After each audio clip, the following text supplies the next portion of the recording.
Good evening, everybody, and welcome to episode 34 of the 500. It's yours truly, Pat Dooley here, back for more simulated wrestling action. And unfortunately, Mike is still out this week, but I did bring along a friend. Ladies and gentlemen, I'd like you all to meet the full story, Rory T. Miller, a fellow trainee of mine over at the FXE Wrestling Academy, has graciously agreed to join me for tonight's stream. Rory, how you doing? I'm doing great, Pat. Thank you very much for having me here. I'm excited to call the action alongside you here.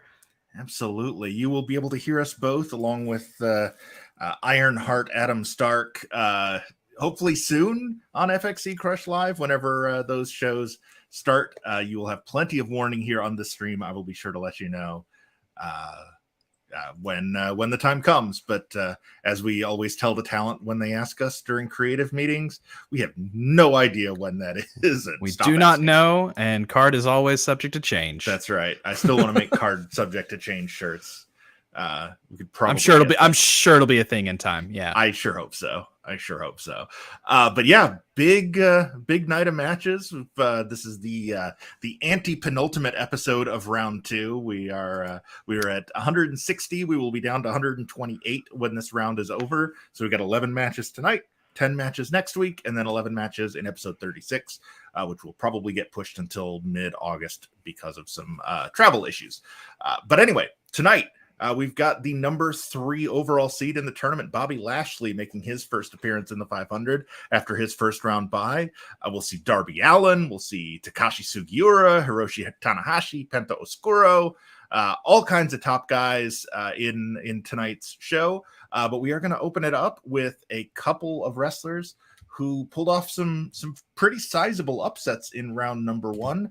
Let's head to the ring for Charlie Evans and Big Calix. So now, Pat, I've been told you're the man with the stats on these. So go ahead and give it to us. That's what they call me. Big Calix, who we are about to see as soon as Fire Pro finishes loading. Those of you that have been watching since the beginning remember way back in episode 15 when he pulled off the 8th biggest upset of the tournament thus far when he beat AJ Styles in a match that Fire Pro gave an 85% quality to. Calix is the 6th lowest seed remaining at number 478. He's 6'5", 301 pounds from Chaska, Minnesota. Trained at the Wrestle Factory, the training ground for Chikara. And now we've got one of only 8 women remaining in the tournament. Central Coast Australia's Charlie Evans, representing Pro Wrestling Eve. She is actually the only wrestler representing Eve. So once she's out, Eve is out, unless I guess somebody jumps between now and the next match. She also pulled off a pretty big upset in round 1, defeating Tomohiro Ishii back in episode 23. So these two definitely capable of big wins here. The winner will advance to round 3 to face the winner of a match we'll see later tonight when Marius Al-Ani takes on Arrow Boy. And off to a hot start here. Atsushi Ishiguro from Pro Wrestling Wave.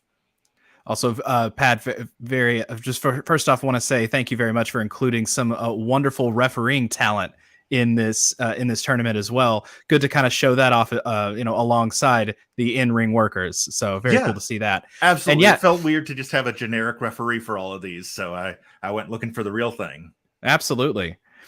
And off to a hot start here in the match. Test of strength. Now Big Calix overcoming that one.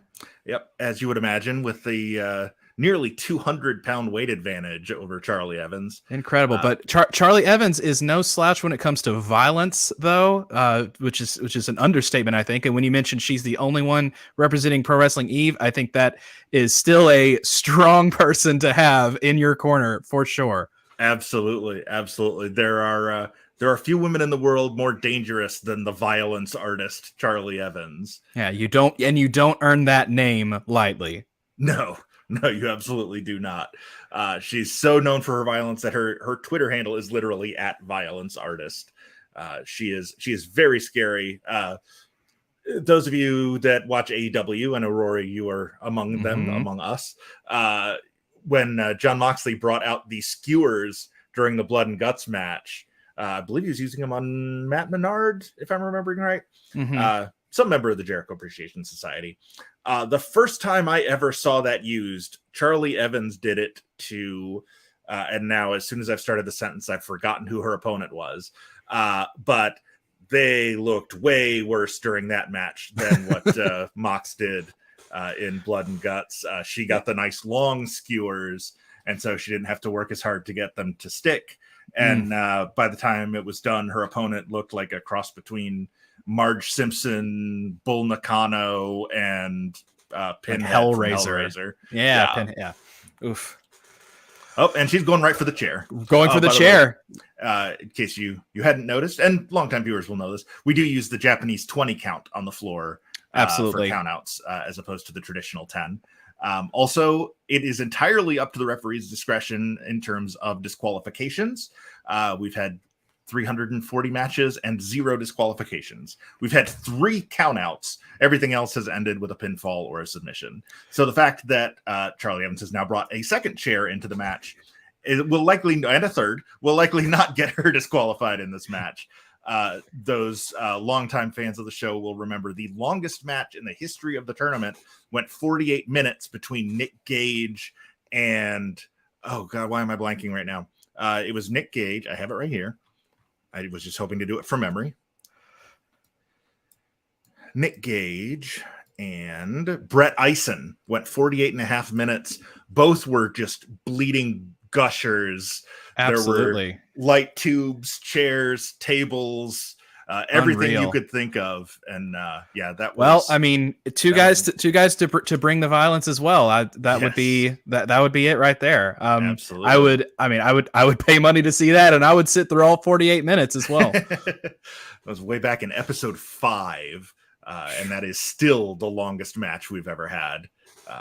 Charlie Evans in the corner looking like she's going for something big. That wraparound lariat takes Calix down. 1, 2, 3. Oh no! 2.9. 2.9. My goodness! Really thought that did it, but Calix Absolutely. right back up with a choke slam. Lateral press, not hooking the leg. Pro Wrestling 101, folks. Absolutely, did not keep the big man or the smaller woman down. the large lady down.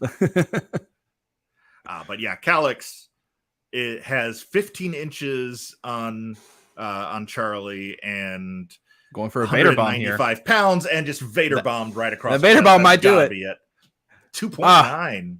Still in this is Charlie Evans. I mean, we know that she's a glutton for punishment, and we know that she can handle all sorts of things. And like you said, both of these competitors had major upsets in their previous matches. Yep. So the thing is, someone's got to give here. Oh my God. Belly to belly suplex to the floor. Oh, and Calix out on his feet here. No surprise. Going for yet another chair. Maybe he was playing possum. Seems to be. Spinning in circles. Okay. Well, you got to get inside the head of your opponent, and sometimes spinning in circles right on top of their back is a good way to do it. Right.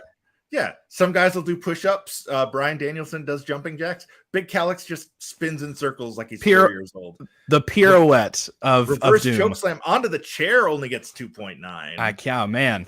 These two both want it really badly here. Absolutely. Either one of them, obviously would be a surprise heading to the third round since neither was supposed to make it out of the first.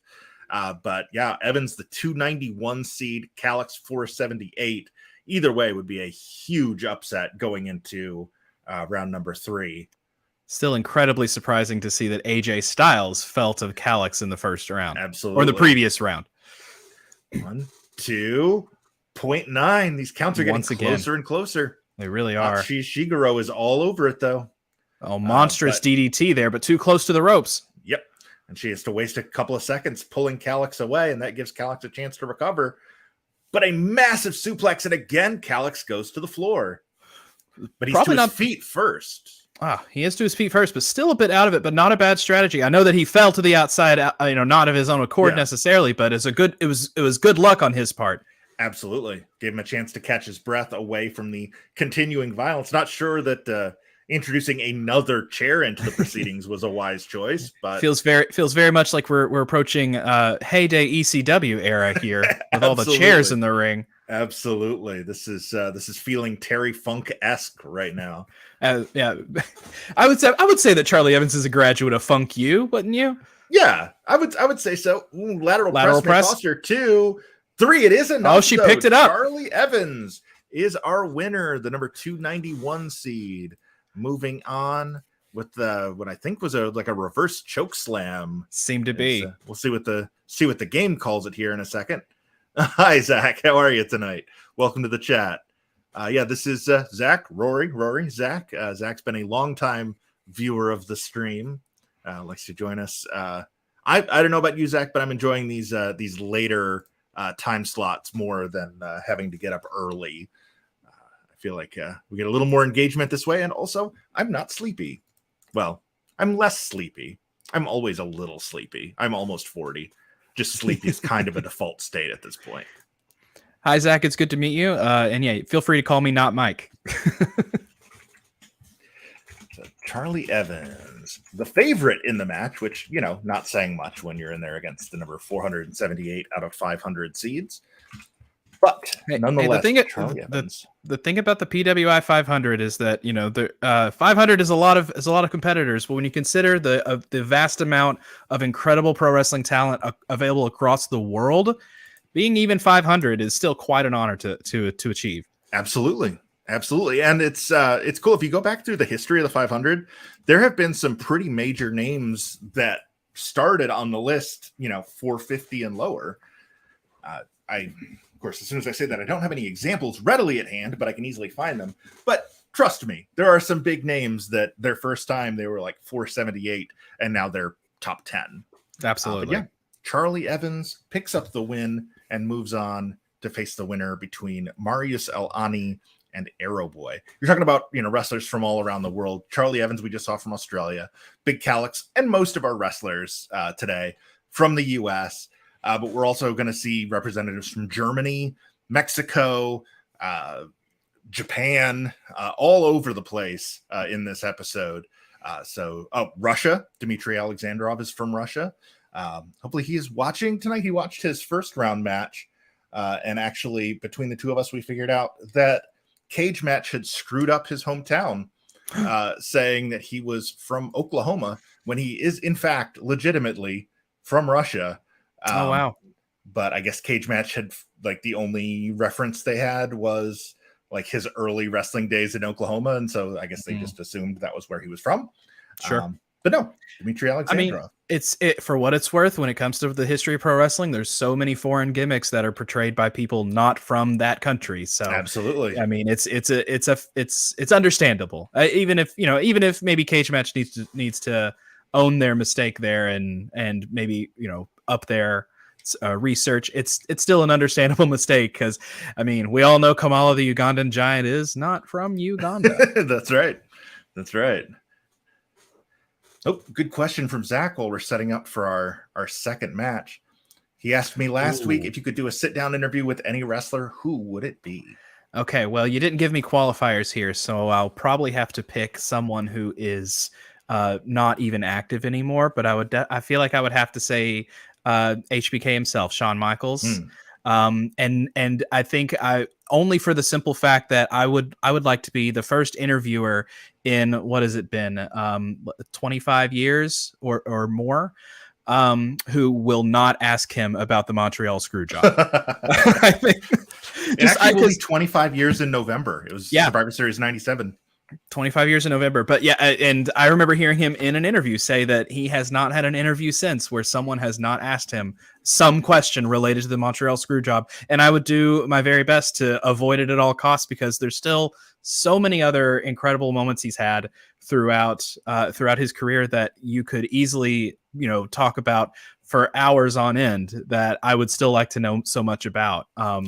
So, and if there's one guy whose in-ring work, I think is psychology, I would love to pick his brain on, it would be him.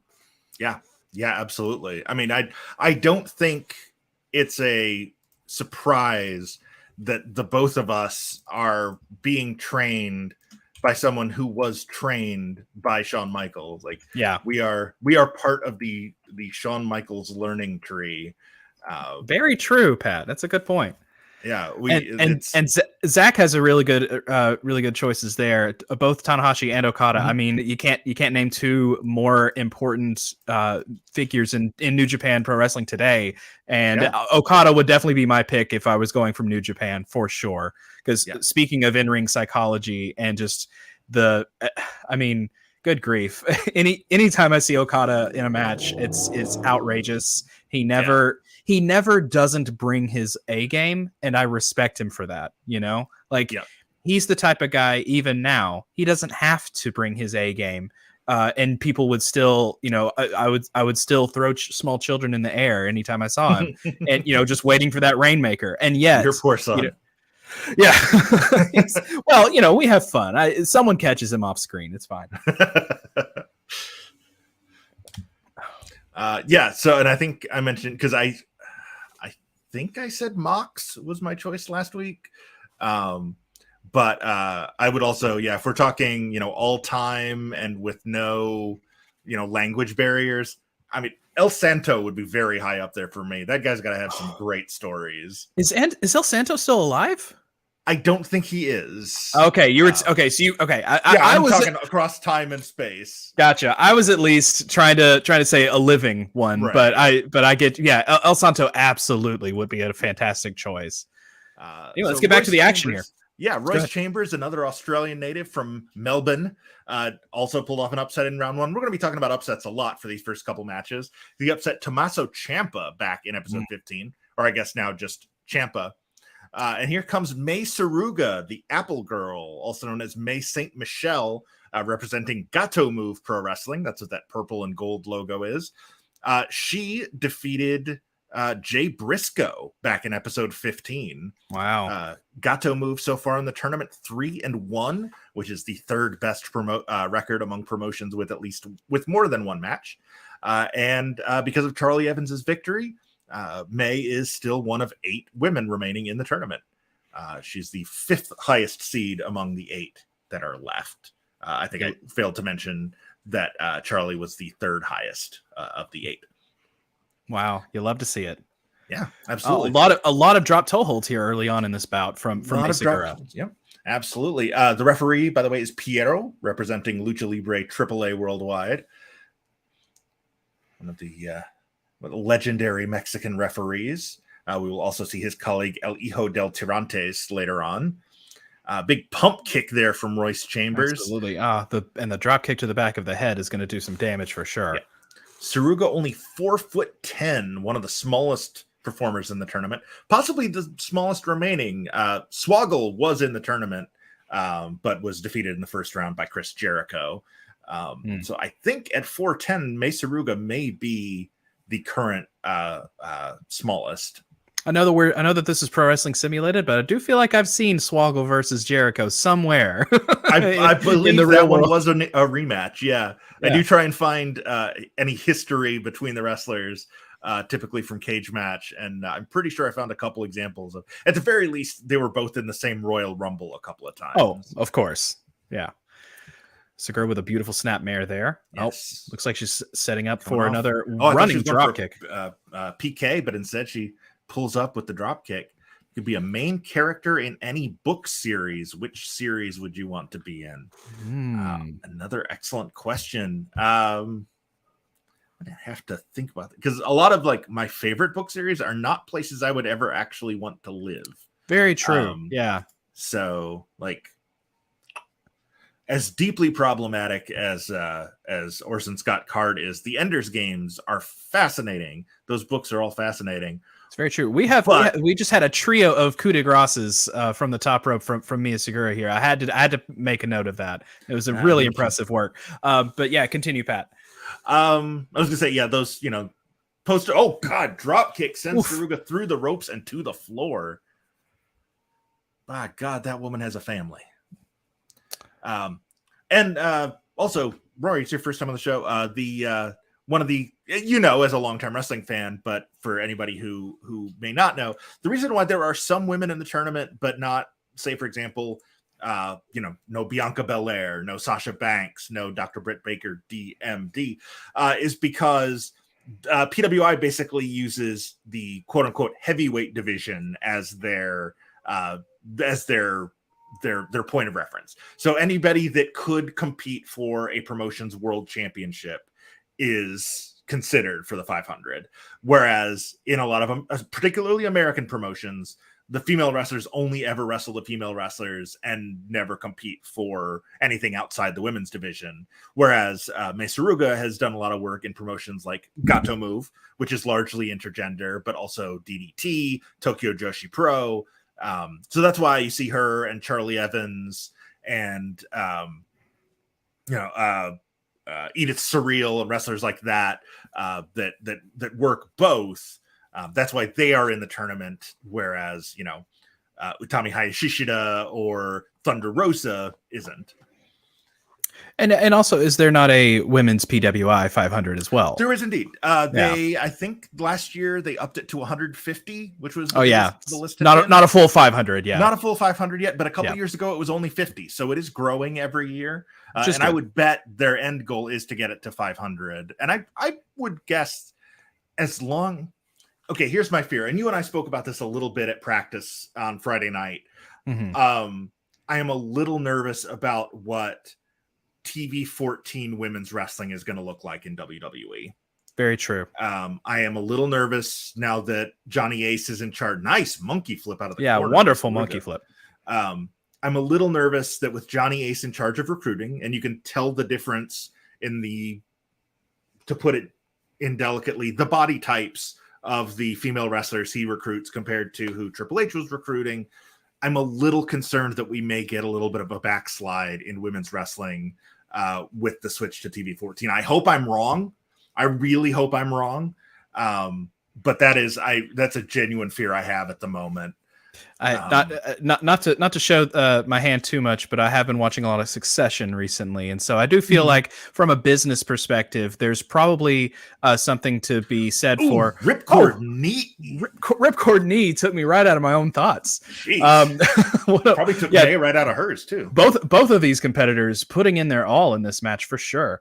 But from a business perspective, I do feel like the one thing that's keeping me, feeling confident about them not backsliding too far in the women's division is, the WWE is having some 2.9K. WWE is having some real world PR issues that could potentially keep them from going too far the other direction when it comes to women's wrestling.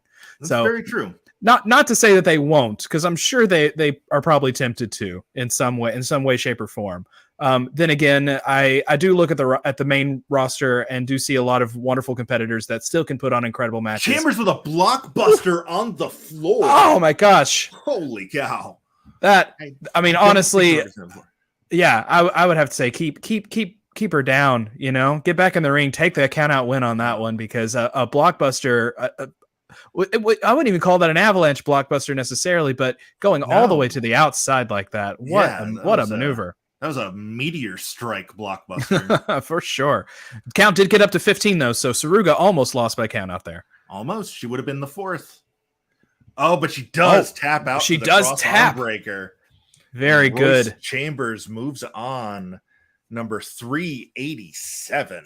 Wore her down, and now that's one less woman left in this PWI 500 tournament. That's right. And then there were 7. And really, then there were 158, because we just keep chipping away at that list. Ground Octopus Hold is what the game is calling that. Sure, absolutely. Cross arm breaker to me, but I guess he did sort of have her head grapevine. He grapevined on top of her neck, so I would say that stretches out pretty good. Yeah. Zach does say that the Babysitters Club is one of the book series that he would consider, and honestly, that's not a bad shout. It's a nice idyllic kind of environment. Nothing too overly dangerous there, which is good. Which is kind of what I was thinking as well. I was about to say the Lord of the Rings, but you also said main character, and I really don't want to be Frodo having to take on that responsibility. Yes. So instead, I'll go with The Hobbit, because we know that Bilbo still has quite an adventure, but it's not quite as dangerous, and we know he lives to a ripe old age of 100 and well, he's 111 on 111 at his birthday, at the beginning of the adventure, but I don't remember how many years it takes them to get to. So I mean, he lives to a ripe old age either way, and in my age, it's also in the Shire, which is a very idyllic place. Mm-hmm. And boy, would I not love the Hobbit lifestyle personally. Yeah, absolutely. And and then he doesn't even actually really die. He just gets on a boat with the elves and sails he diminishes, goes into the West, and remains Bilbo. That's sounds nice to me. Choice. Yeah. See, the specific use of the phrase main character is what's kind of tripping me up, because I also thought Lord of the Rings is like, yeah, I could totally be a hobbit just, chilling in the Shire, but I don't want to go on I don't want to go on the adventure that it would require for me to be a main character. So yeah, I'm looking at my bookshelf now, just trying to figure out. And of course, now that I've said that, the choice I'm going to make is, and it's not really a book series, though there have been a couple of sort of spin-offs of it, but it's self-contained. I would go with American Gods.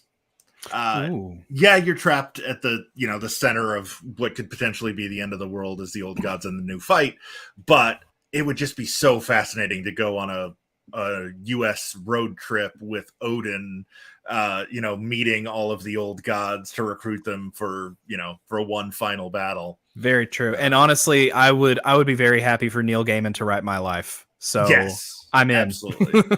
Absolutely. If you're out there, Mr. Gaiman, sir Neil, is he knighted? He feels like he should be knighted. He should be, but I don't think he is. Well, get on that, Liz. Yeah, right. I'm sorry, Your Majesty.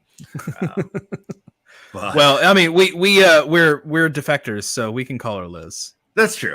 That's no true. One's gonna she can't do anything to us, Very true. Although there have been days recently where I'm like, leaving was a mistake. Yeah.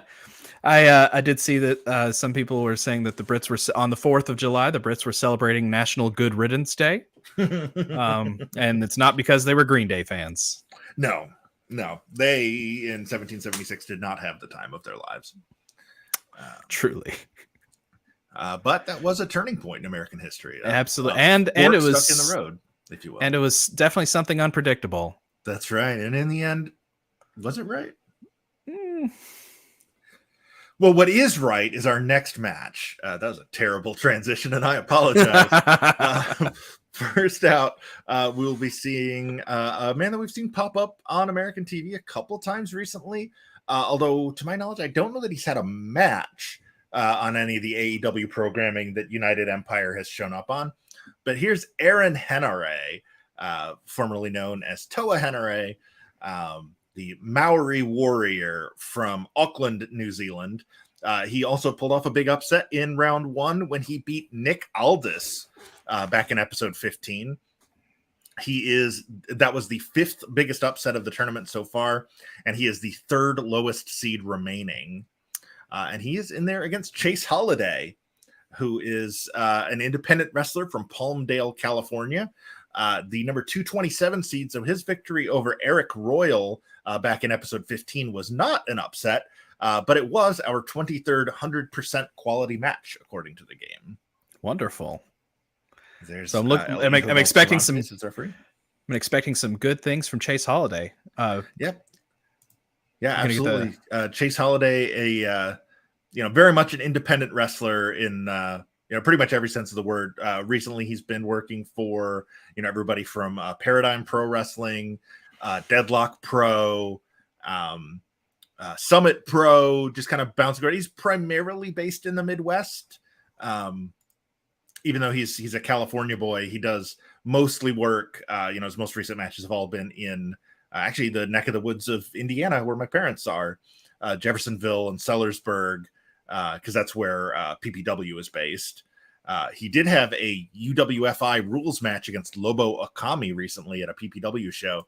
And we have talked about UWFI rules on this show in the past, but I don't feel like getting back into them because they are needlessly complicated. Basically, it's a cross between WWE and UFC, and it's weird. It's real weird. Yeah, definitely more not straightforward enough. No, absolutely. It's round and point based, and it's a whole thing.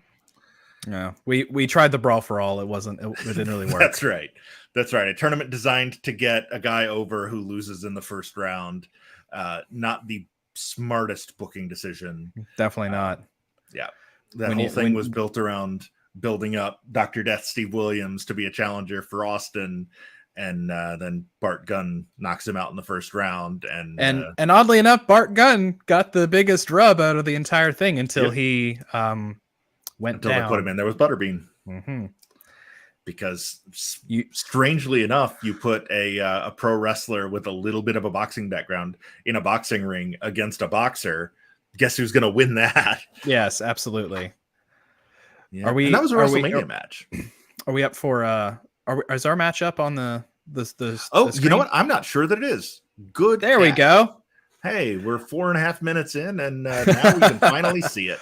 Sorry about that. Well, we got a wonderful fist fight going on. Whoops. But yeah, so Holiday used a moonsault to beat Eric Royal. We'll see if he goes for that again. And Henare used the Polynesian favorite bottom drop, because they can't call it the rock bottom, to win his match. Which actually, I think in New Japan, they call it the Toa bottom, which is just an unfortunate name for a move in translation. In translation, yeah, of course. And New Japan has not done so hot in this tournament. This is the 71st match that New Japan has had thus far. They are 33-37 thus far. Nice run up the buckles there by Holiday into a pin, but Leo Del Torontes was right on top of it. They were all up in the ropes. Much too close to the rope. Got to have better ring awareness if you're going to try something like that. And, Holiday, not technically a rookie. He's been a pro for about 5 years after training at the Black and the Brave Academy, meaning one of his trainers was Seth Rollins, as well as Marek Brave. But yeah, Chase Holiday only 27 years old in there with Henare, who only 29 years old, but a 14-year pro. He's been at this since his mid-teens and has been on the New Japan roster for several years at this point. Mm-hmm. So only 2 years difference in age, but experience heavily goes to Henare. Absolutely. Oh, what a wonderful block there by Henare. Oh man, that Maori chop right across the chest. Absolutely. Sent into the corner by Holiday, who charged. Oh, smart move by Holiday. Veteran move there. Absolutely. To see that Henare had moved and slam on the brakes. Oh, going into the Boston Crab. The Auckland Crab right in the middle of the ring. Sorry, that was a Joey Stylesism, which you'll get to. Rory's doing a rewatch of ECW, which I'm super jealous of. Not even a rewatch; it's a first-time watch. That's true. That's true. Joey Styles, I loved when he would call moves, like regionally named moves, by whatever the region of the person doing it. Sure. Like it was always the Sicilian crab when Nunzio would do it, or a Mexican whip when Super Crazy would do it. Oh, that's good. Yeah. Irish whip is one of those you even forget I forget that it's regionally, named. Yeah. That's wild. Well, and I've noticed a lot, especially in AEW. I haven't noticed it on WWE because I'll be honest, unless it's a premium live event, I don't tend to watch a lot of WWE.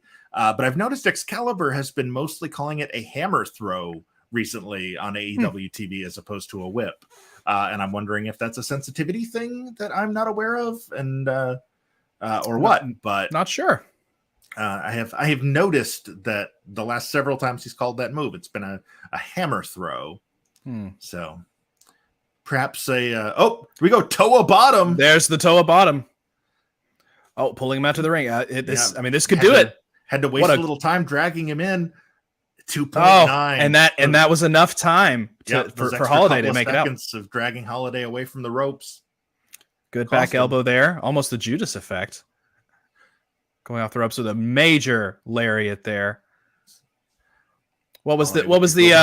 We heard a wonderful description description us the difference between a clothesline and a lariat, and it's stuck with me ever since. I believe it was from William Regal. He said that a clothesline knocks you down, a lariat knocks you out. Yes, that's exactly right.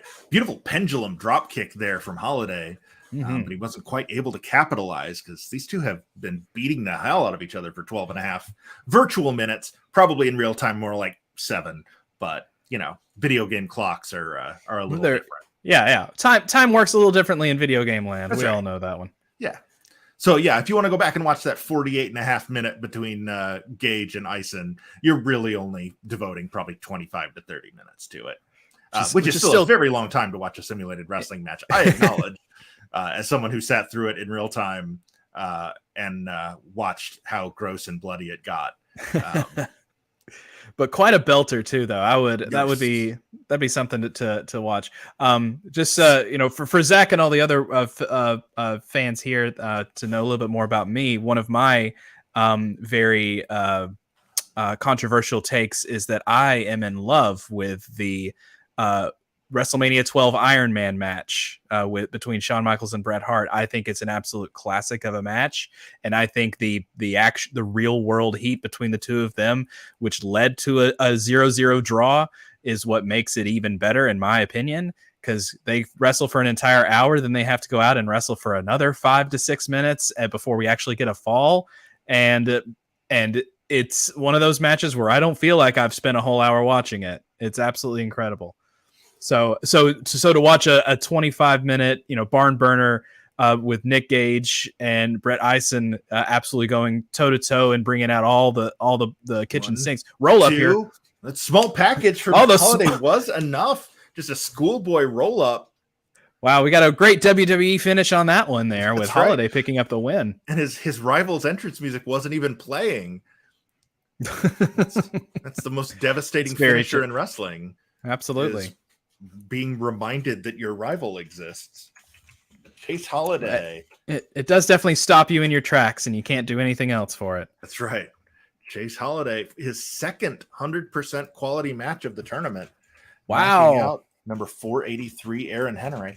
I'm not positive. I don't have this number in front of me, but I believe he's the only wrestler thus far to have 200% matches. And Chase the Ace is working hard.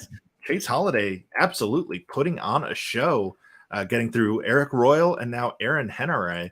And that's 2 of the 10 lowest seeds out through our first 3 matches, with Big Calix and Aaron Henry both falling by the wayside. All right, let me get the next match lined up here. The joys of doing this in real time is I do have to manually set the wrestlers and the referee for each match, but that's part of the fun of it all. Absolutely. This is when we like to take our time to thank our sponsors, Bootios. When you and your friends are feeling too booty, grab a tasty bowl of Bootios. We promise it'll make you less booty and way more wonderful. And brought to you by IcoPro.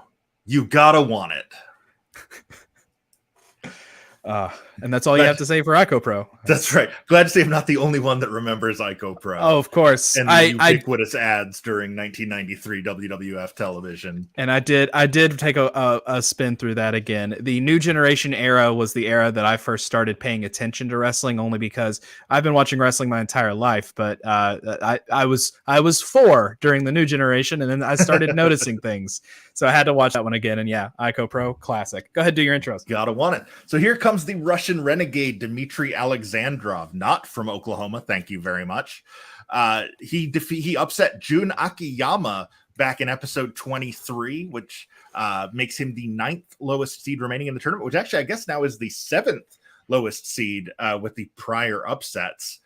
But he has a steep hill to climb here as he takes on the young gun Ethan Allen, the Manchester, England native, who defeated Koji Iwamoto back in episode 17 with his EA stretch. Ethan Allen, in addition to being a fine furniture store, is just a beast of a technical wrestler. Very much in that Johnny Saint, William Regal, catch as catch can British style competitor. He will just stretch you all night long. Until he's the last man standing, because he's the only man capable of standing, which is a bit of a departure from his opponent, Dmitry Alexandrov, who wrestles bears. I mean, he also wrestles, he wrestles wrestlers too, but he among his many nicknames is Bear Fighter. because there's no better way to train for a fight than to wrestle a bear. If you can, it's very much, if you can dodge a wrench, you can dodge a ball, and if you can fight a bear, you can fight a pro wrestler. That's right. But I will say, Ethan Allen's catch as catch can British style is one of my favorite styles in wrestling to watch. It's the kind of thing that I think if this were a shoot, I would not want to be anywhere near him. No. That along with Japanese strong style are the two schools of wrestling in which I think anybody that comes out of that program alive and has that style as their main tool in their tool belt, I think is just an absolute killer. And it doesn't matter if you're the size of Spike Dudley, if you were trained by Johnny Saint or William Regal or anyone else from that world, I am running the other way. Yes, absolutely. Dmitry Alexandrov hanging in there with the grappling a little bit, probably to his advantage, going for a striking fight though. Definitely. I mean, he's the larger competitor in this match, so yeah, it would definitely make sense to go for the striking, use that power advantage, absolutely, and wear down. He's going to have to rely on his size, his strength, and his explosiveness to counter the speed and technical acumen of Allin. And that armbar is not going to do it. Nope, absolutely not. The Russian Renegade trying to suplex Allin to the floor. Allin having none of it. Elbow across the knee, backbreaker, and a second coup de grace here, which has been heavily used in this tournament so far, or this night anyway. I missed the memo that tonight's show is also brought to you by coup de grace. Yeah, camel clutch there. The referee, the currently unemployed, but probably I would hope when Ring of Honor relaunches, Todd Sinclair will have a spot waiting for him. Because it's hard to think of Ring of Honor without thinking of Todd Sinclair. For sure. But he is the official for tonight's match. Oh, beautiful double underhook there, but way too close to the ropes. Double stomp right across the midsection of Alexandrov. You do that enough times, it's basically the equivalent of a single bear jumping on your chest. Absolutely, yeah. There's certainly more pressure that is being exerted by the feet of Ethan Allen than would be by the feet of a large bear. Absolutely. Oh, that takedown into a dragon sleeper by wonderful Allin. Dragon sleeper. But Alexandrov gets his feet under the ropes to escape. Very smart here, setting his opponent up. Oh, with a vicious headbutt to the back. But Allin with that gut wrench suplex turns it right back around again with that technical acumen. Absolutely. This has been a very back and forth match. You love to see it. Two competitors who are equally matched, though coming from very different backgrounds and very different styles. Yes, absolutely. Well, they say styles make fights, and that TKO from Alexandrov, and then just almost like he was going for a blockbuster, but just like it's a diving senton. Yeah. Into a clothesline here, and Alexandrov really picking up a head of steam here. Valley driver on the Impressive. logo, but he knows that's not going to be enough to keep Allin down, so he just charges in with a clothesline. Allin with a top to hold coming back, and he's amping up. Oh, just a kick to the kidneys of Alexandrov. Honestly, I love the build up for that. Yeah, run across the ropes, get some steam, and then just boot him. It's like when Chris Statlander gets a running start and then just boops her opponent. Yeah, I love that. Allin with a top rope Rana. Into the cradle. About Rana pins the other night. Two count only, and Alexandrov notably the first to his feet. Yeah, well, Allen's been taking a lot of punishment here in this recent bout. Getting him down to the arm breaker. That could do it, but he's trying to make the ropes like a Fujiwara arm bar than a cross arm breaker. Oh, missing those chops, but Alexandrov dodging him, does not dodge the suplex. Allin really using the high risk to his advantage here, understanding he's got to do everything he can to keep the big man down. Absolutely, and it has worked for the most part. We have seen Dmitry get some flourishes of offense in and some dominant stretches, but every time that running STO taking Allin down as he could do it. Thought he might have been dragging him to the center to go for a pin, but having seen it happen in other matches tonight where the man dragging his opponent away from the ropes winds up only getting a 2 count because they give him time to recover. Oh my! Rolling triangle choke variation but he wound up in the ropes. Right in the ropes. Oh, that would have been Alexandrov's 6'3" frame helping him out there. Absolutely. Now he's amping up here for something big, I'm sure. Oh, but Allin trying to come back, trying to fight back. These two are not giving. Discus back chop. Oh, then just a headbutt. And then a headbutt taking him down. Oh, man. Double underhook. Got the double underhook. Oh, my God. Double underhook pile driver. That was like a literal tiger driver. Absolutely. Count to 5, but where he's back up, going back to that Fujiwara. Sinclair checking on Alexandrov, but I think Alexandrov got his feet under the ropes. Got to the ropes in time. Either way, Allin released the hold because whether he was there or not, he knew he would be. Spinning backdrop suplex. This match approaching just surpassed the 13-minute mark here. These guys are really going at it. Elbow to the back of the head from Dmitry Alexandrov. This is now the second longest match of the day so far. Shoulders to the midsection from Alexandrov. Wearing down your opponent. Very good strategy here. Running Bulldog. But Allin to his feet quickly. Very much so. Alexandrov. Oh, that running STO again. Drop toe hold from Allin to the top rope. Another coup de grace. Onto the back. Alexandrov's torso has got to be more leather than flesh at this point. Absolutely. Back into the Dragon's sleeper, and that's enough. And that's enough. Sinclair has seen enough. Whether he submitted or not, he knew Alexandrov was in no shape to continue. And Ethan Allen stretches his way into the round of 128.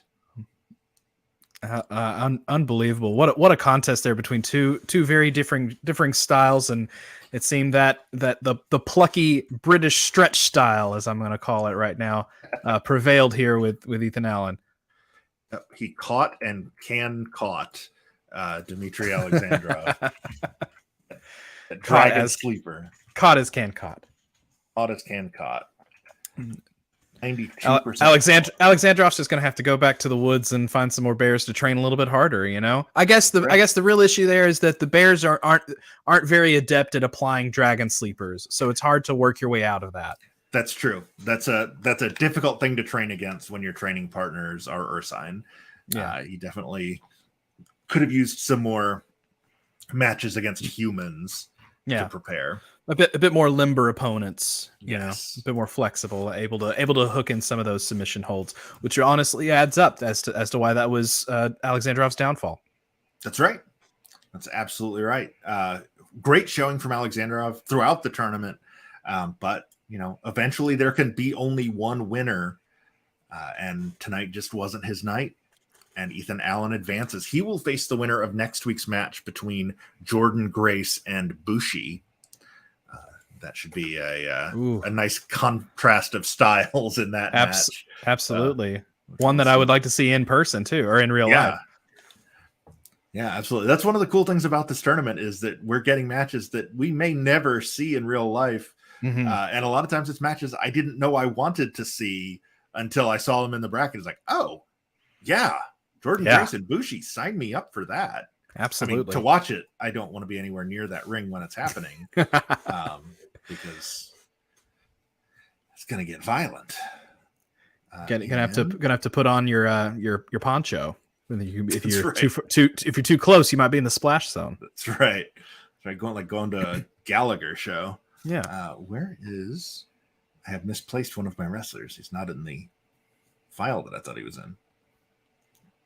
Where are you? There you are. All right. Speaking of clashes of styles, the winner of this match we know will face Charlie Evans in round 3 by virtue of her victory earlier. But out first is Arrow Boy. Not arrow as in arrows, but arrow as in flying. He's a fly boy. From Tulancingo, Hidalgo, Mexico, 5'9", 176 pounds.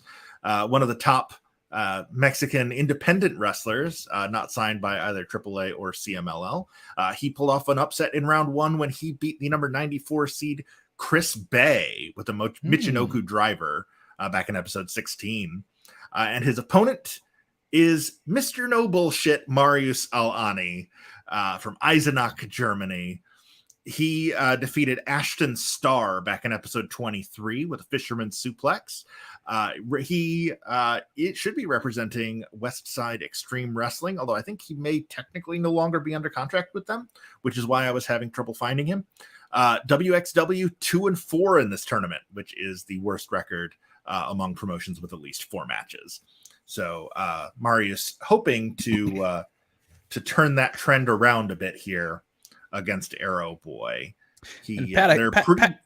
Sorry, Pat, could you remind me if you have the independent or unsigned wrestlers, if you're keeping track on their ratings or their win-loss record? Okay. Yes, I can. As a collective, of course. Yeah, I haven't updated it with today's results yet, but coming into today, unaffiliated wrestlers were 76 and 105.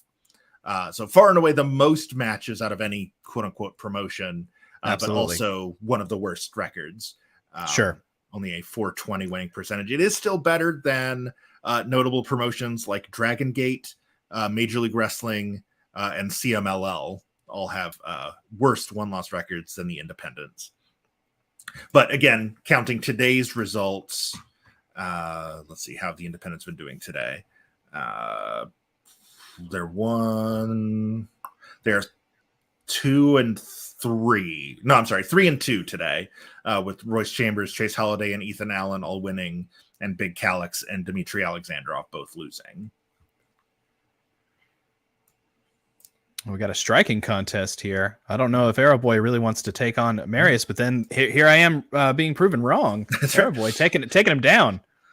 Going back to the nomenclature of the new generation, anything can happen in Pro Wrestling Simulated. Absolutely. Including Arrow Boy winning that striking contest. Great step up in Seguri. Arrow Boy, I think, has one of the cooler masks in Lucha Libre. I just love it reminds me a bit of Ultimo Dragon's gear from the 90s when he would go with the kind of teal and red motif, but having the sort of the flames coming up the side of the mask is sort of reminiscent of, I guess, a little bit of Ray Fenix, a little bit of Juventud Guerrera, just a very cool design. Whereas Al-Ani is more of a straightforward tattooed German ass kicker. Absolutely. I mean, if your name's Mr. No Bullshit, that's right. You're coming in. You're basically saying what FTR want to say. That's right. That's right. No, in this case, it is no flips, just clotheslines and suplexes, and just kind of an all-around ass kicking. Oh, we got a great reversal on that Rana with a 2 count. Hip toss there by Sorry, we're a little laggy because my internet's being a little slow, but I think we've caught up. Go behind by Al-Ani, drop kick to the back of the head. Back of the head. By the way, did we mention the referee in this match? I don't believe we have. That is Brian Hebner from Impact Wrestling, son of the legendary Earl Hebner. Mm-hmm. Got to see both Brian and Earl at Slammiversary very recently. It was very cool to see. Yeah. Very cool. Yeah, folks, Nashville has been kind of the center of the wrestling universe for the last month or so, culminating at the end of this month with SummerSlam.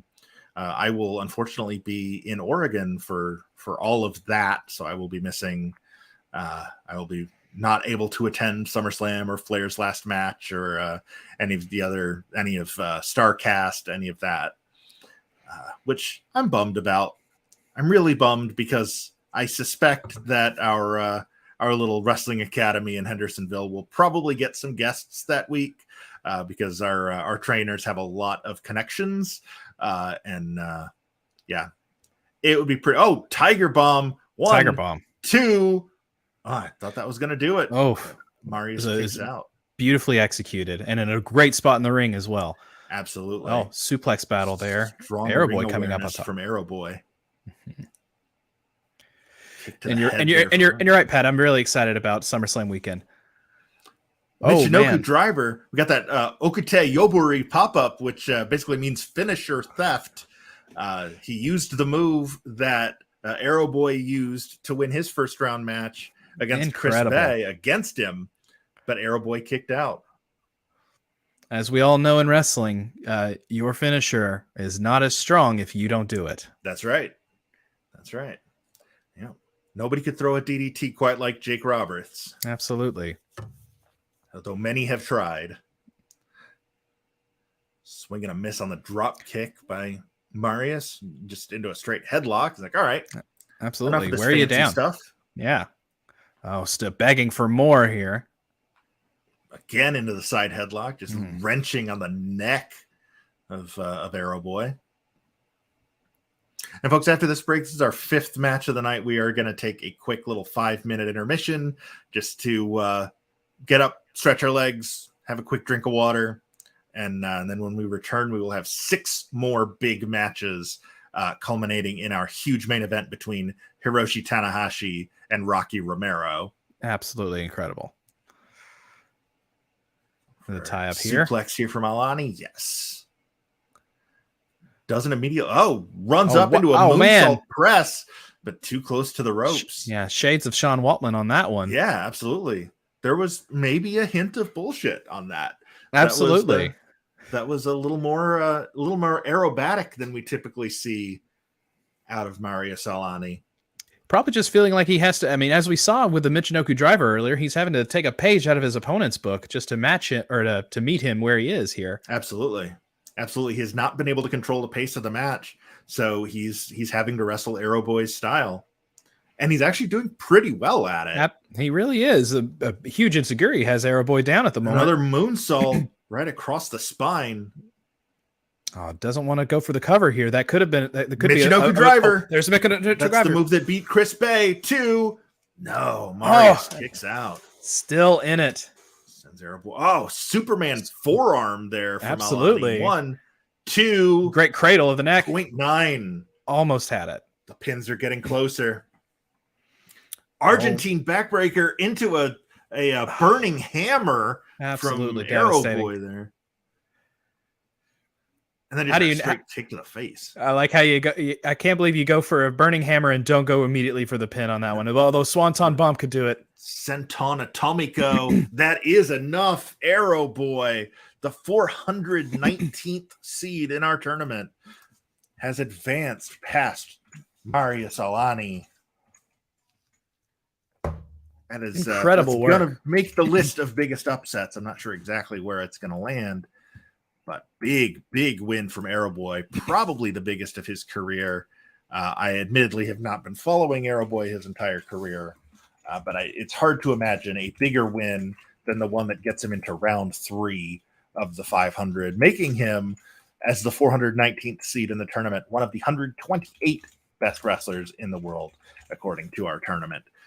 Arrow Boy with the Senton Atomico.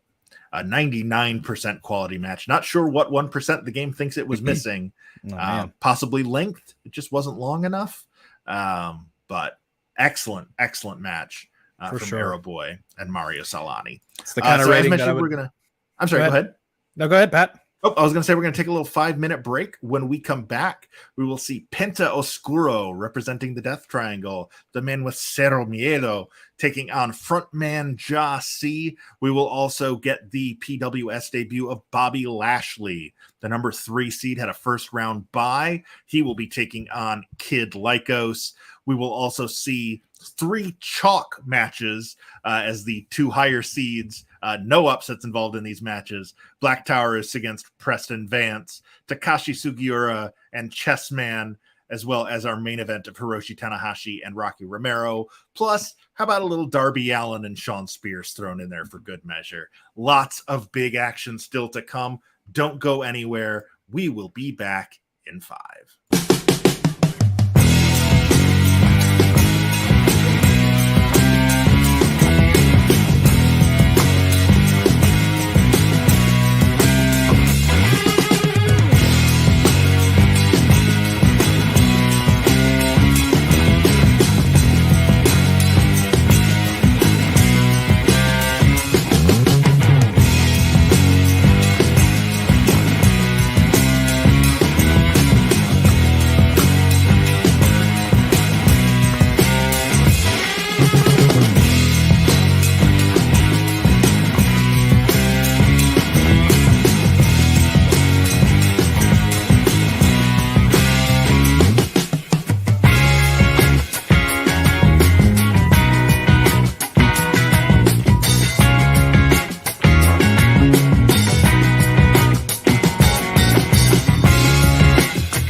we're back. Rory's off cam for a minute, but should still be there for audio. Sure am. Off the second half of our show. I mean, it's the second 6/11ths, but 5 always seems like a better stopping point than 6. But yeah, we are about to head to the ring for our next match. But we do know so far we have only determined one match in the third round based on today's results, and that's Charlie Evans against Arrow Boy, which should be a fun one. And we will find out who Royce Chambers, Chase Holiday, and Ethan Allen's opponents will be in the remaining 6 matches. But let's head to the ring for match number 6. As Fire Pro loads. And if I remember correctly, Pat, this is going to include Penta Oscuro. Is that correct? That's correct. Absolutely. So I have gone Oscuro for this match. I think is kind of the way I'm looking at it. So your camera has un poco miedo, not just a little bit. Josh C, one half of the new AAW Tag Team Champions. He just teamed with ACH to win those titles from Ace Perry, and one of my favorite wrestlers from the last year, Alexander Hammerstone, to win those titles at an AEW show. Jod upset Dexter Loomis back in episode 17. And of course, he is in there against Penta Oscuro, aka Penta El Cerro Miedo, aka Pentagon Jr., one of the absolute best wrestlers in the world. We saw him beat Jordan Blade in episode 23 with his rolling arm lock. He's, of course, representing All Elite Wrestling, which is 55-42 in our tournament, which is the best among promotions with at least 30 matches.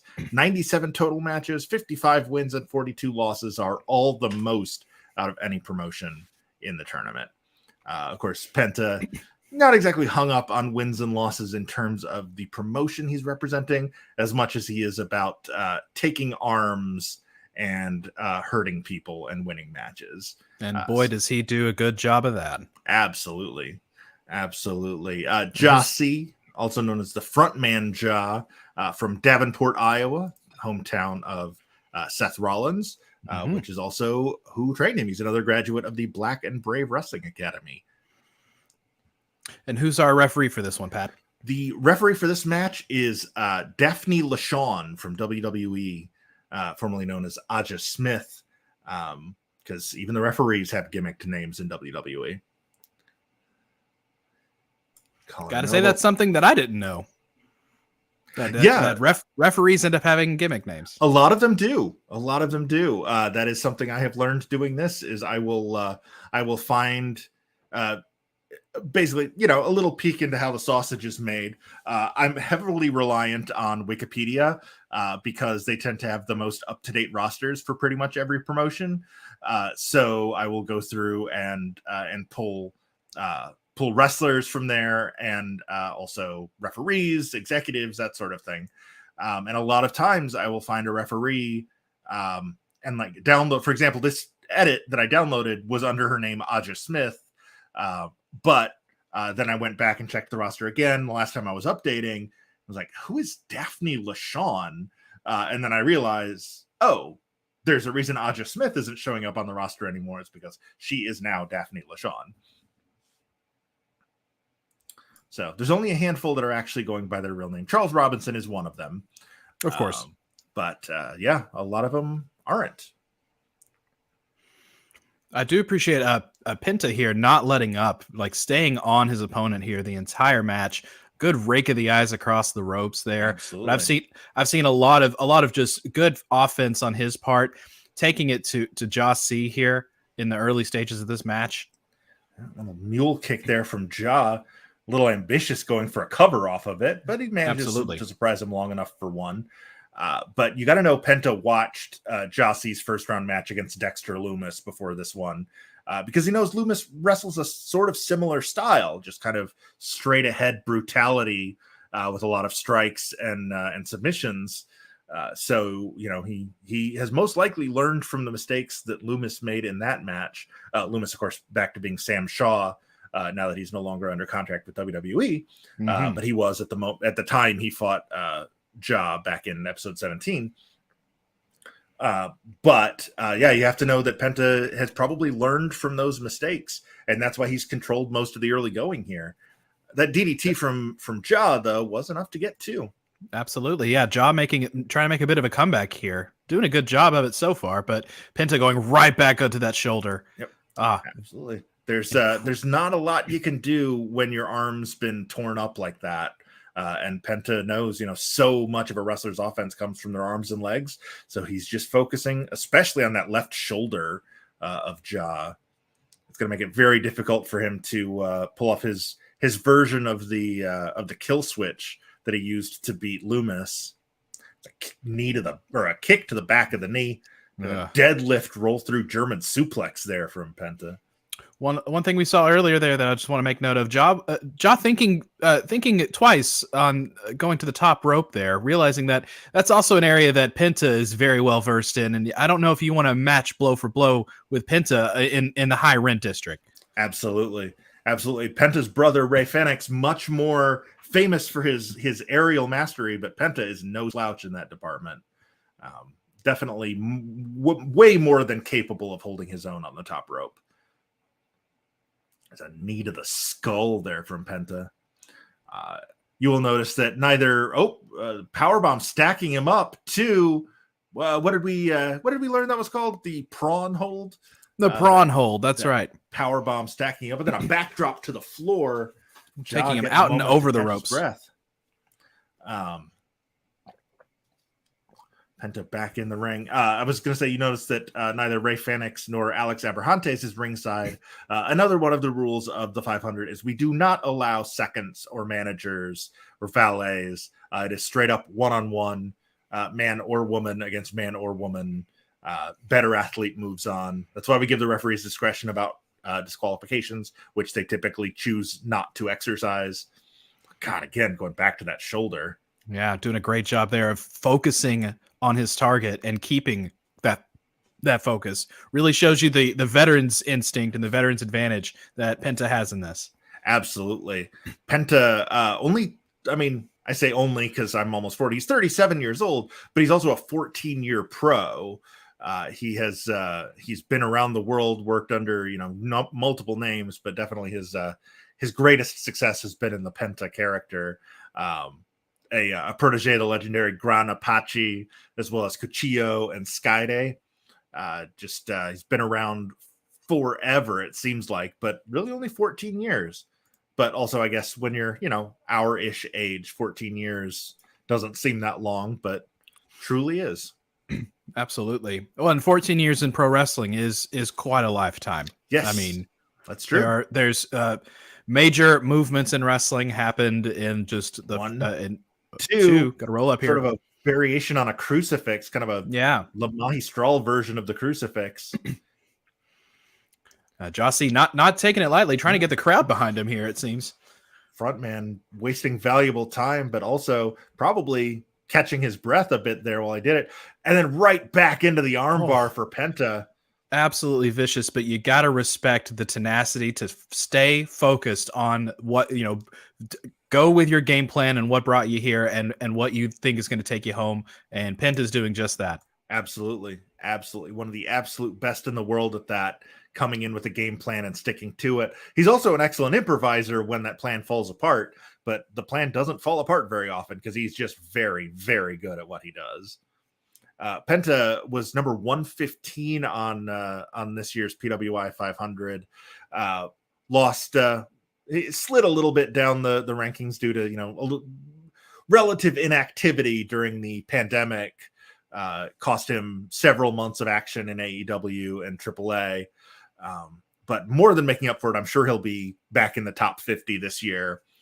His all-time high was in 2019 when he was number 28. I'm not sure he'll climb that high this year, but I could see something in the mid to low 40s.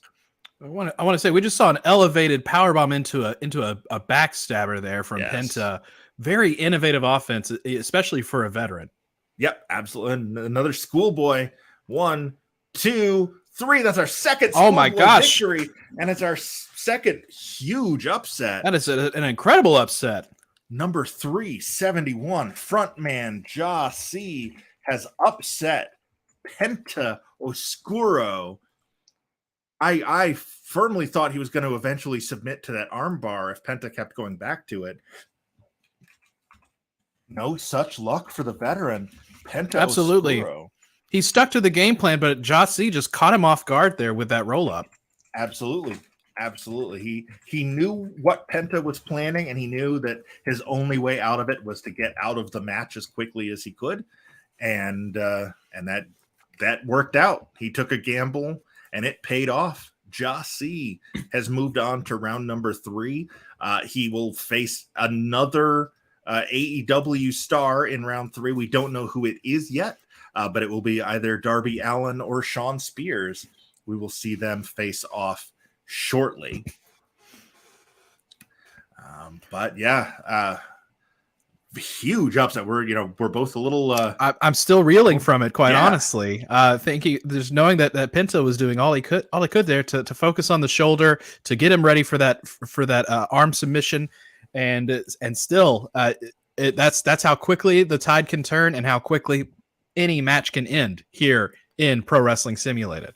Absolutely. The 500 has the 500 best wrestlers in the world, and on any given Sunday, as the expression goes, anybody is capable of beating anybody if the circumstances are right. And in that case, Jossie, again, like I said, he knew his only chance at victory was to get out of the match quickly, and he caught Penta off guard. All it takes is 3 seconds. Absolutely. And just like that, Penta Oscuro is out. Jossie is in.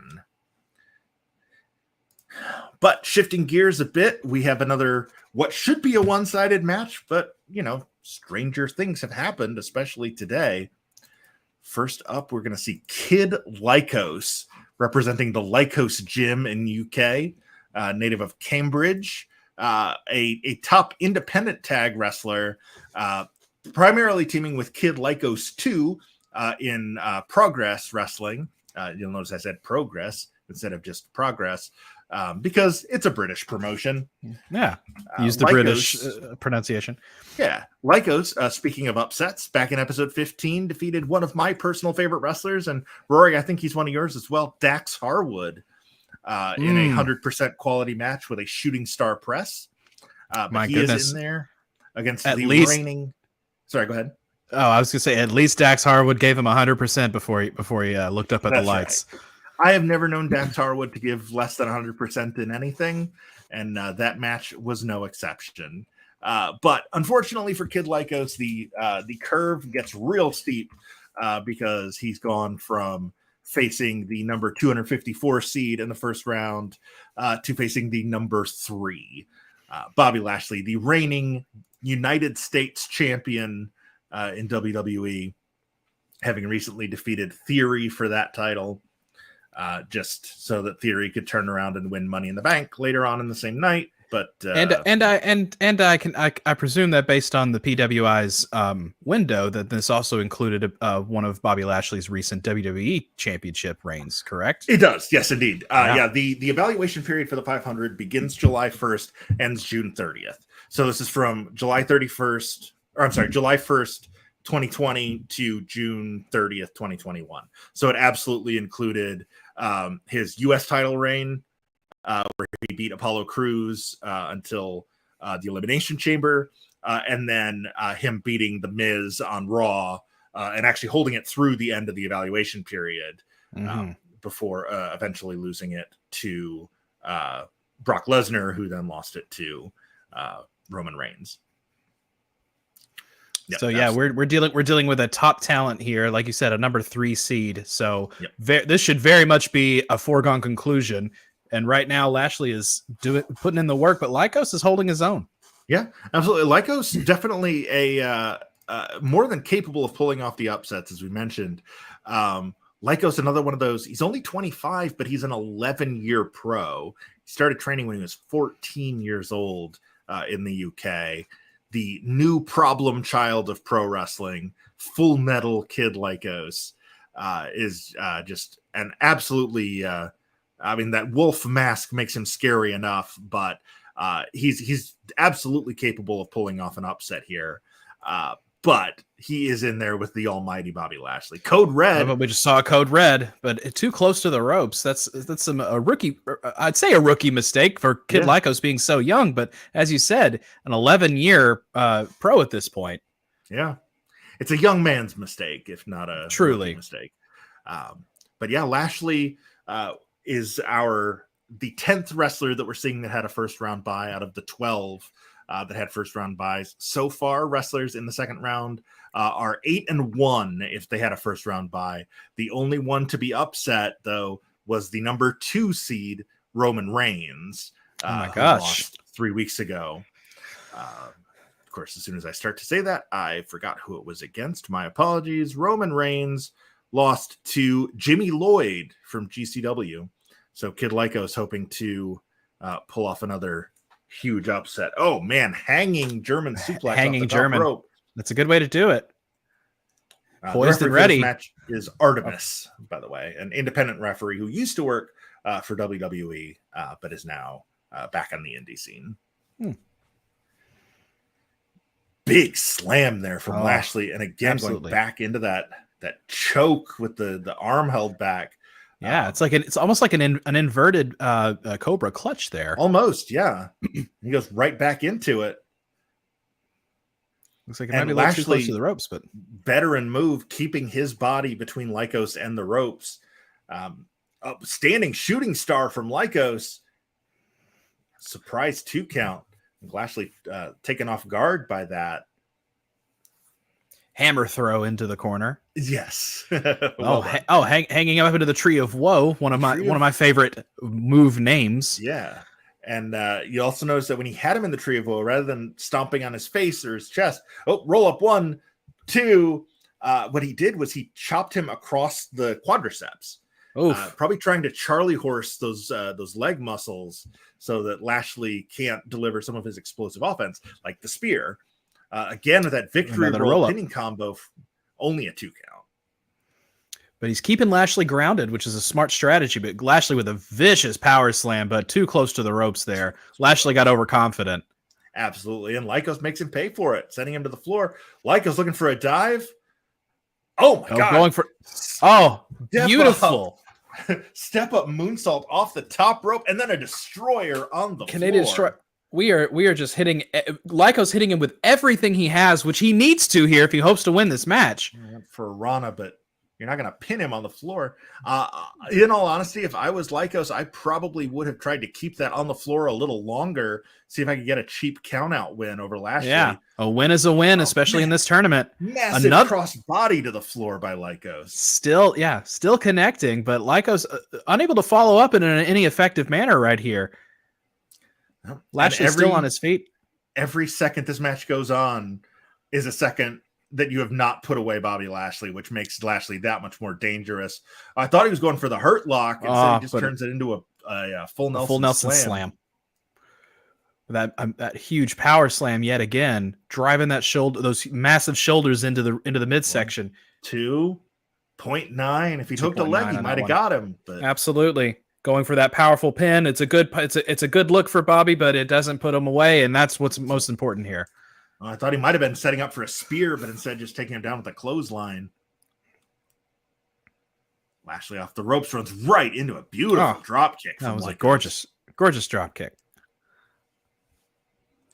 An elbow to the spine from Lashley. Yeah, shutting down Lycos there, who clearly had other things in mind. Asai DDT. That Shiranui from Kid Lycos.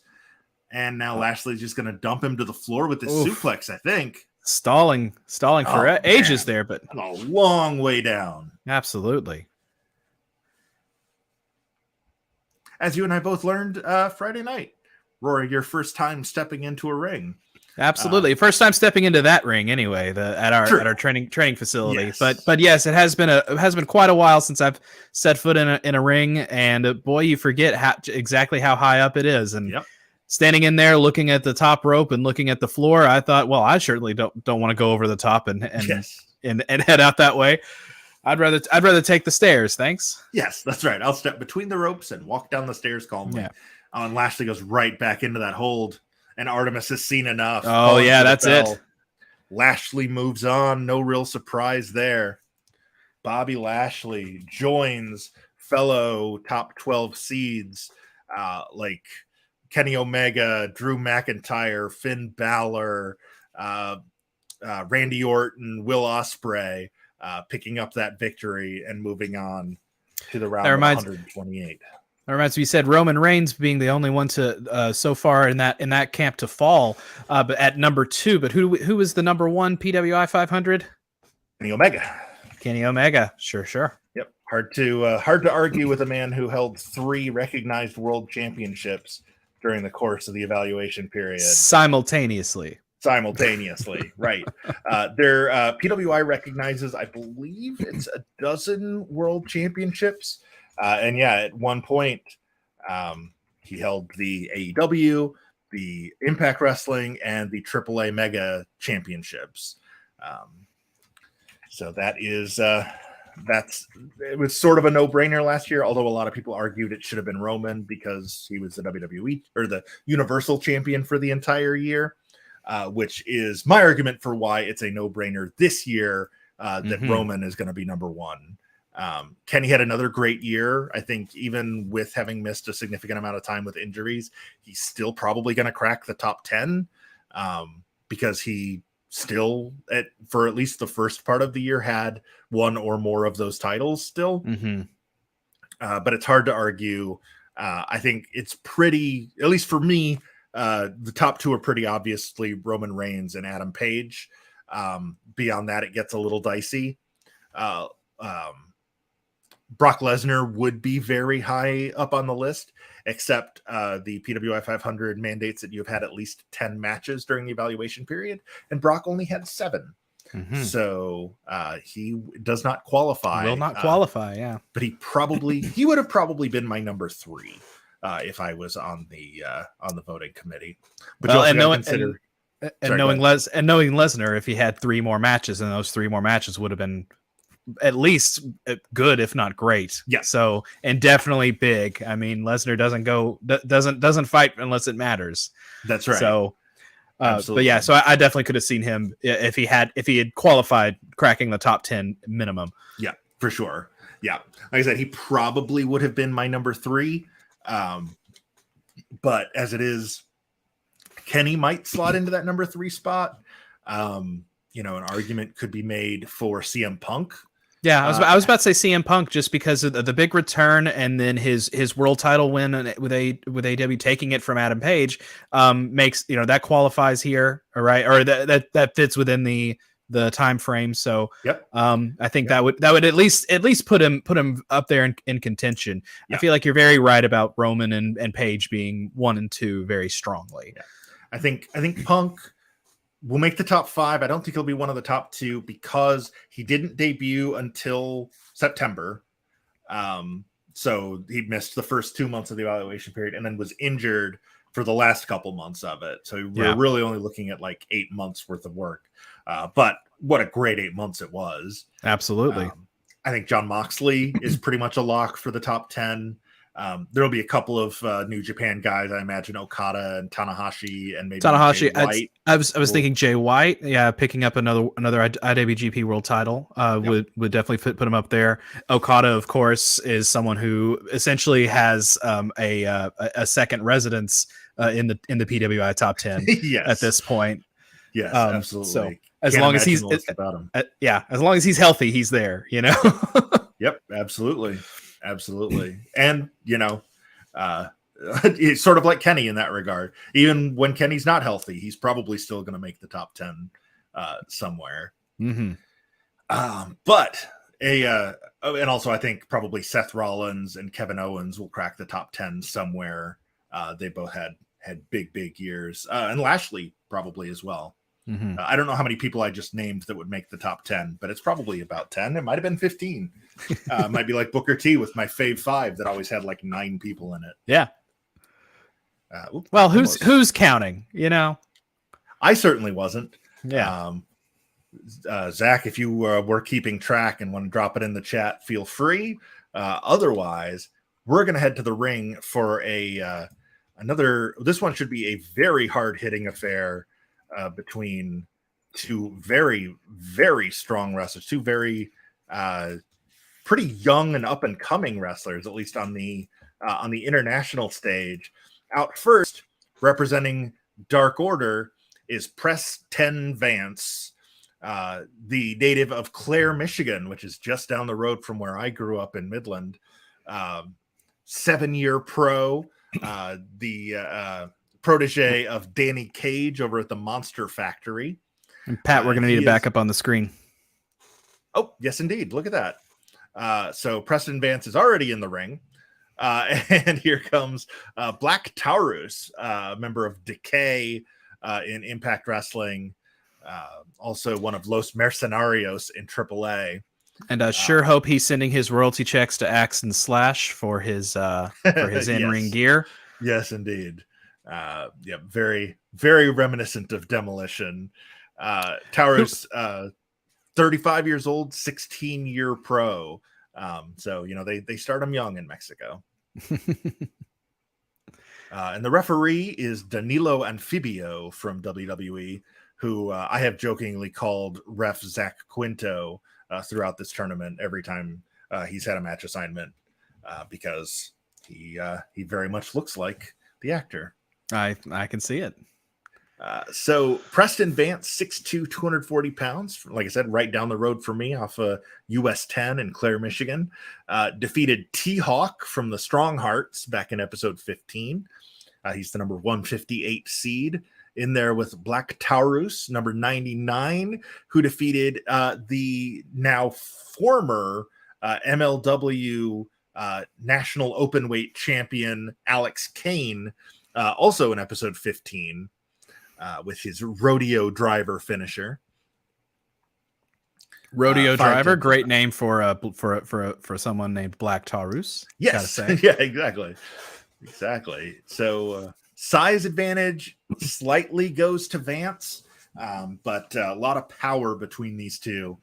So we are going to see a lot of explosiveness and a lot of hard hitting. Yeah, good hard hitting affair here. Yeah, I also suspect it won't be very long, because these two are just going to beat the hell out of each other until one man can't stand anymore. And we're already in a slugfest, and I'm here for it. Also, two masked men in the meeting each other in the tournament, Indeed. Which you like to see. I know that Lucha Libre is still a very celebrated and culture, especially in Mexico, but of course throughout the world. But largely outside of that, you really don't see that many masked wrestlers anymore. And I love seeing it. There's something wonderfully nostalgic about the look and the mystery of a masked wrestler, and it also proves that you don't have to always be good looking just to be able to put on a good match and sell tickets. Agreed. Although, have you ever seen Preston Vance without his mask? I can't say that I have. Is he a handsome devil? He's a good looking cat. Oh. Yeah, covering up for the Dark Order. Like, I mean, he's gonna move some merch if he ever takes off the mask. I've seen some backstage pics of him, because he and most of the Dark Order guys, especially him and Alan Angels, who's no longer there, are really close to Brody Lee Jr. Sure.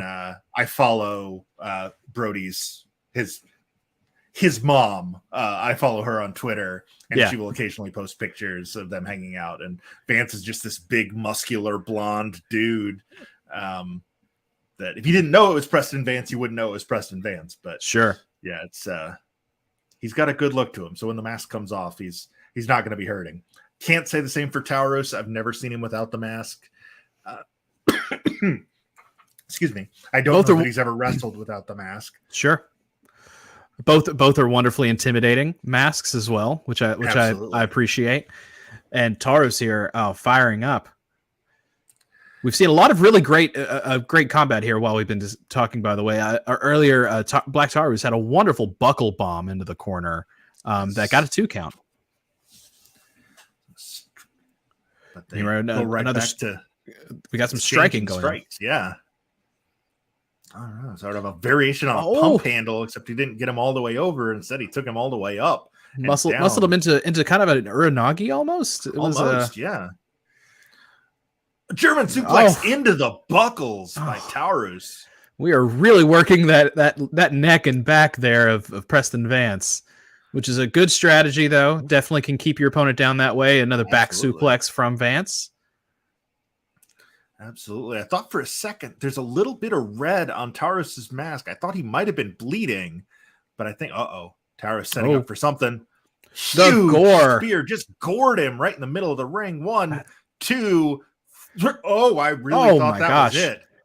And Vance back to his feet in no time. Got to have the adrenaline pumping there. Spine buster. Brutal spine buster. 2. Oh, man. Exchanging near falls now at the 9.5-minute mark. Towers again with that buckle suplex. Trying to cripple Preston Vance. Absolutely. That masked man has a masked family. Oh, Michinoku driver there. Going in for a hook in the leg. 2. That 3. Does That's it. it. Taurus wins it with the Michinoku driver.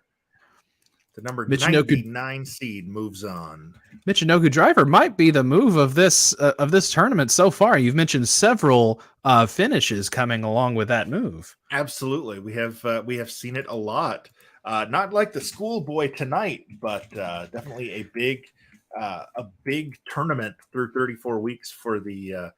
Well, it's been longer than 34 weeks, 34 episodes, because we've had to skip some weeks here and there for the Michinoku driver. Actually, I do have that.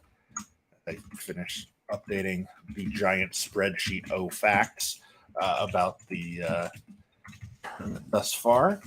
All right, let's do a quick search.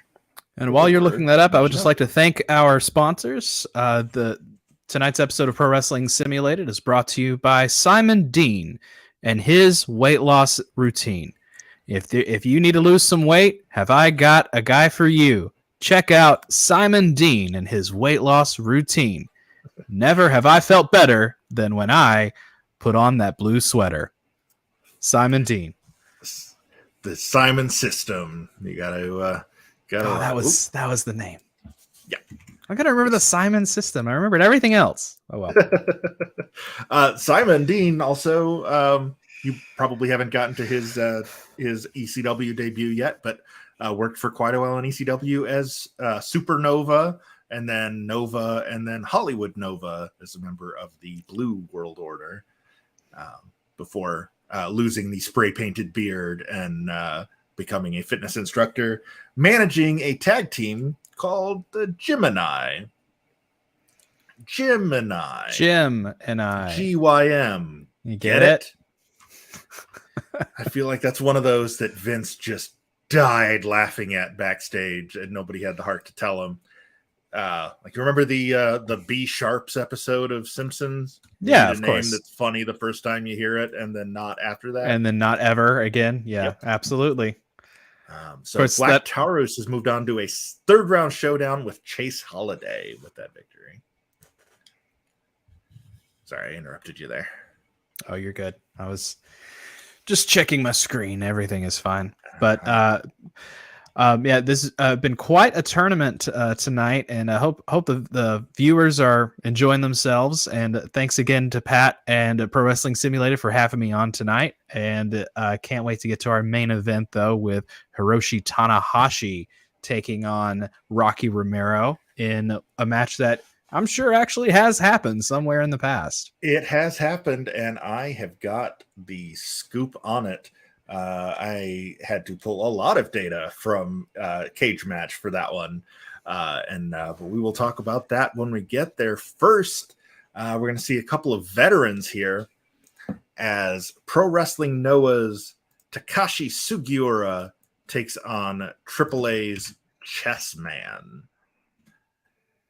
It's one of those phrases that is not actually a phrase in Spanish. There are no words in Spanish that have the double S.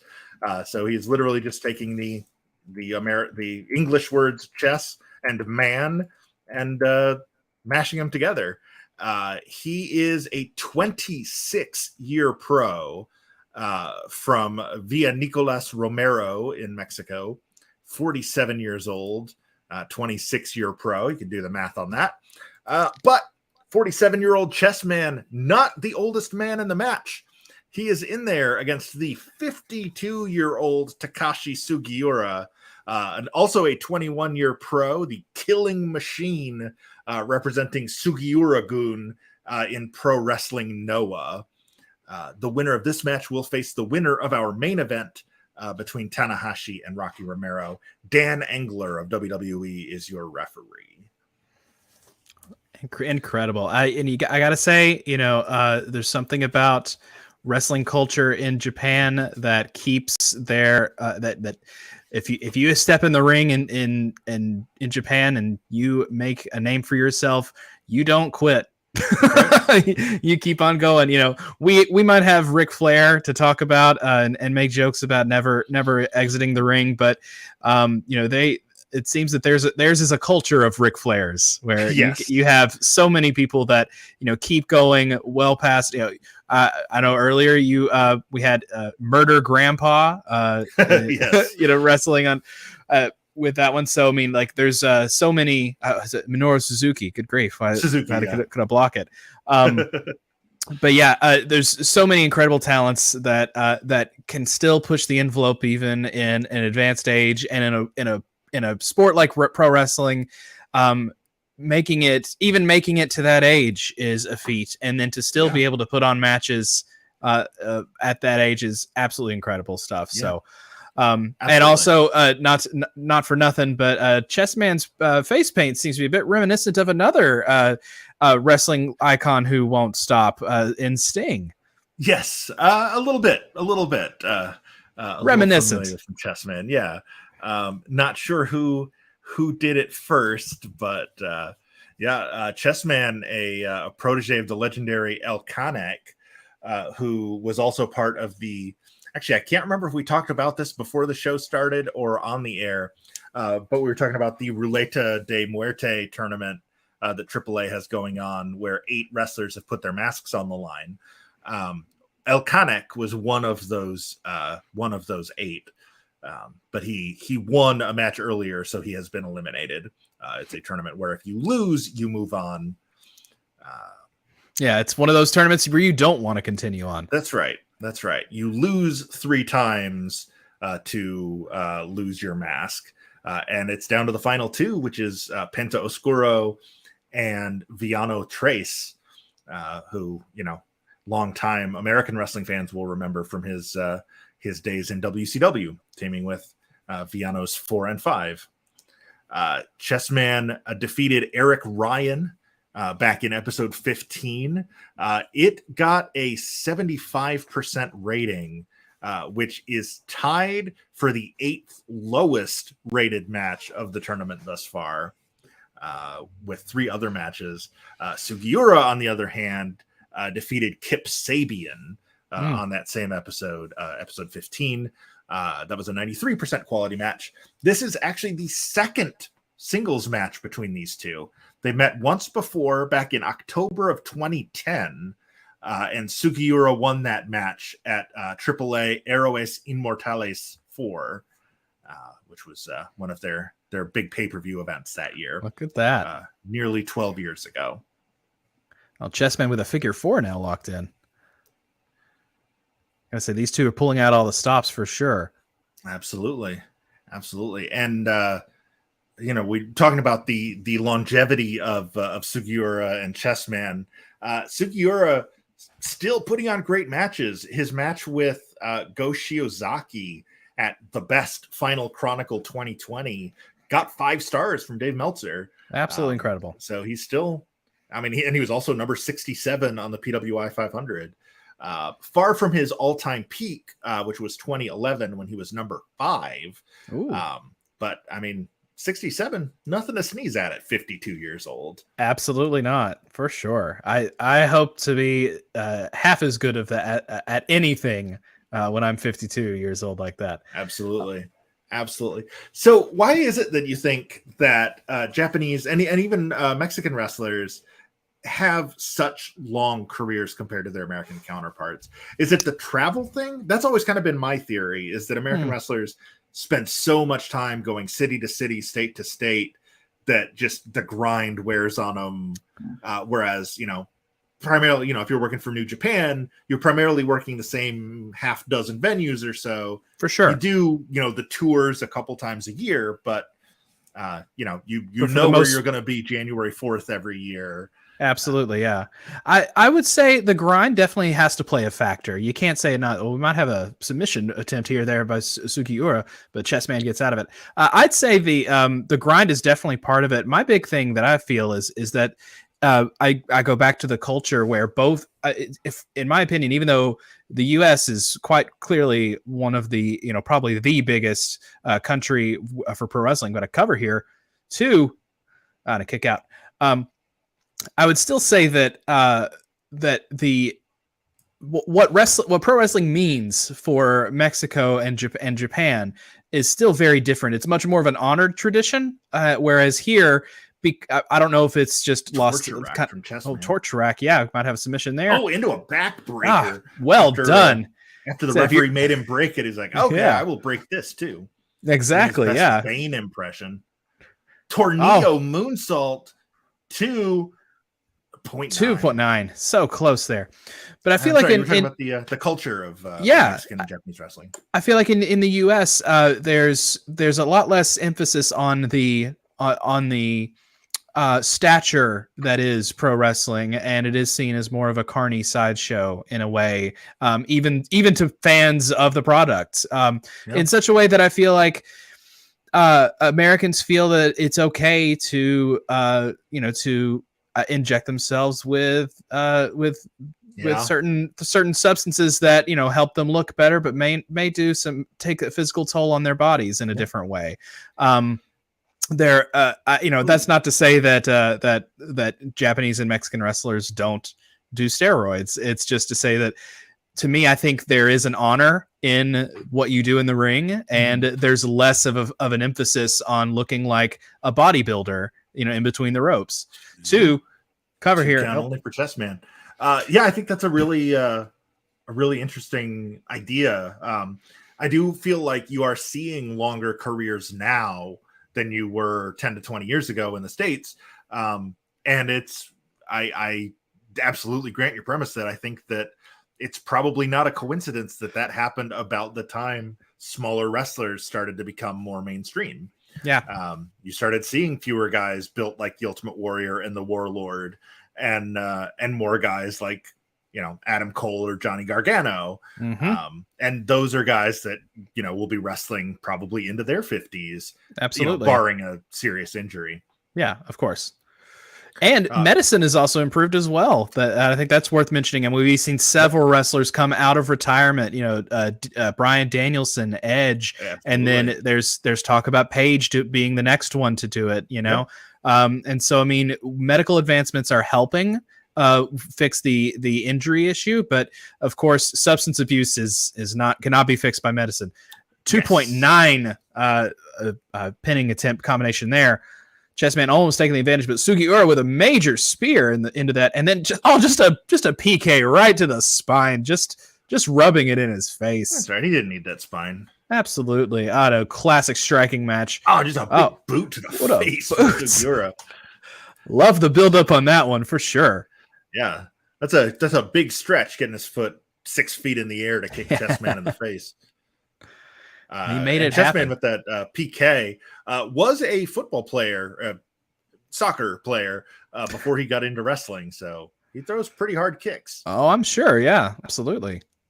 And also his endurance has got to be off the charts as well, because Olympic Slam, that might be it. That's the move he used to beat Kip Sabian in round 1. And that is the move he used to beat Chessman. Takashi Sugiura moves on to round number 3. Oh, and the DualShock has disconnected. It is on a timer that usually happens right around the 17 or the 18-minute mark of matches. So there you go. timed But out pretty well there. Sugiura winded, but definitely earned that victory. Very hard fought. Even employed the use of a steel chair ever so briefly in that contest. Started out with a bit of a air of confidence about him. I saw he did a 1-footed pin, which of course we know wasn't going to win the match, but definitely got in Chessman's head and seemed to be enough because Sugiura was able to come away with a victory on that one. Yep. Absolutely, yeah. Another Sugiura with another victory with that Olympic Slam, which is looking like maybe the move to beat.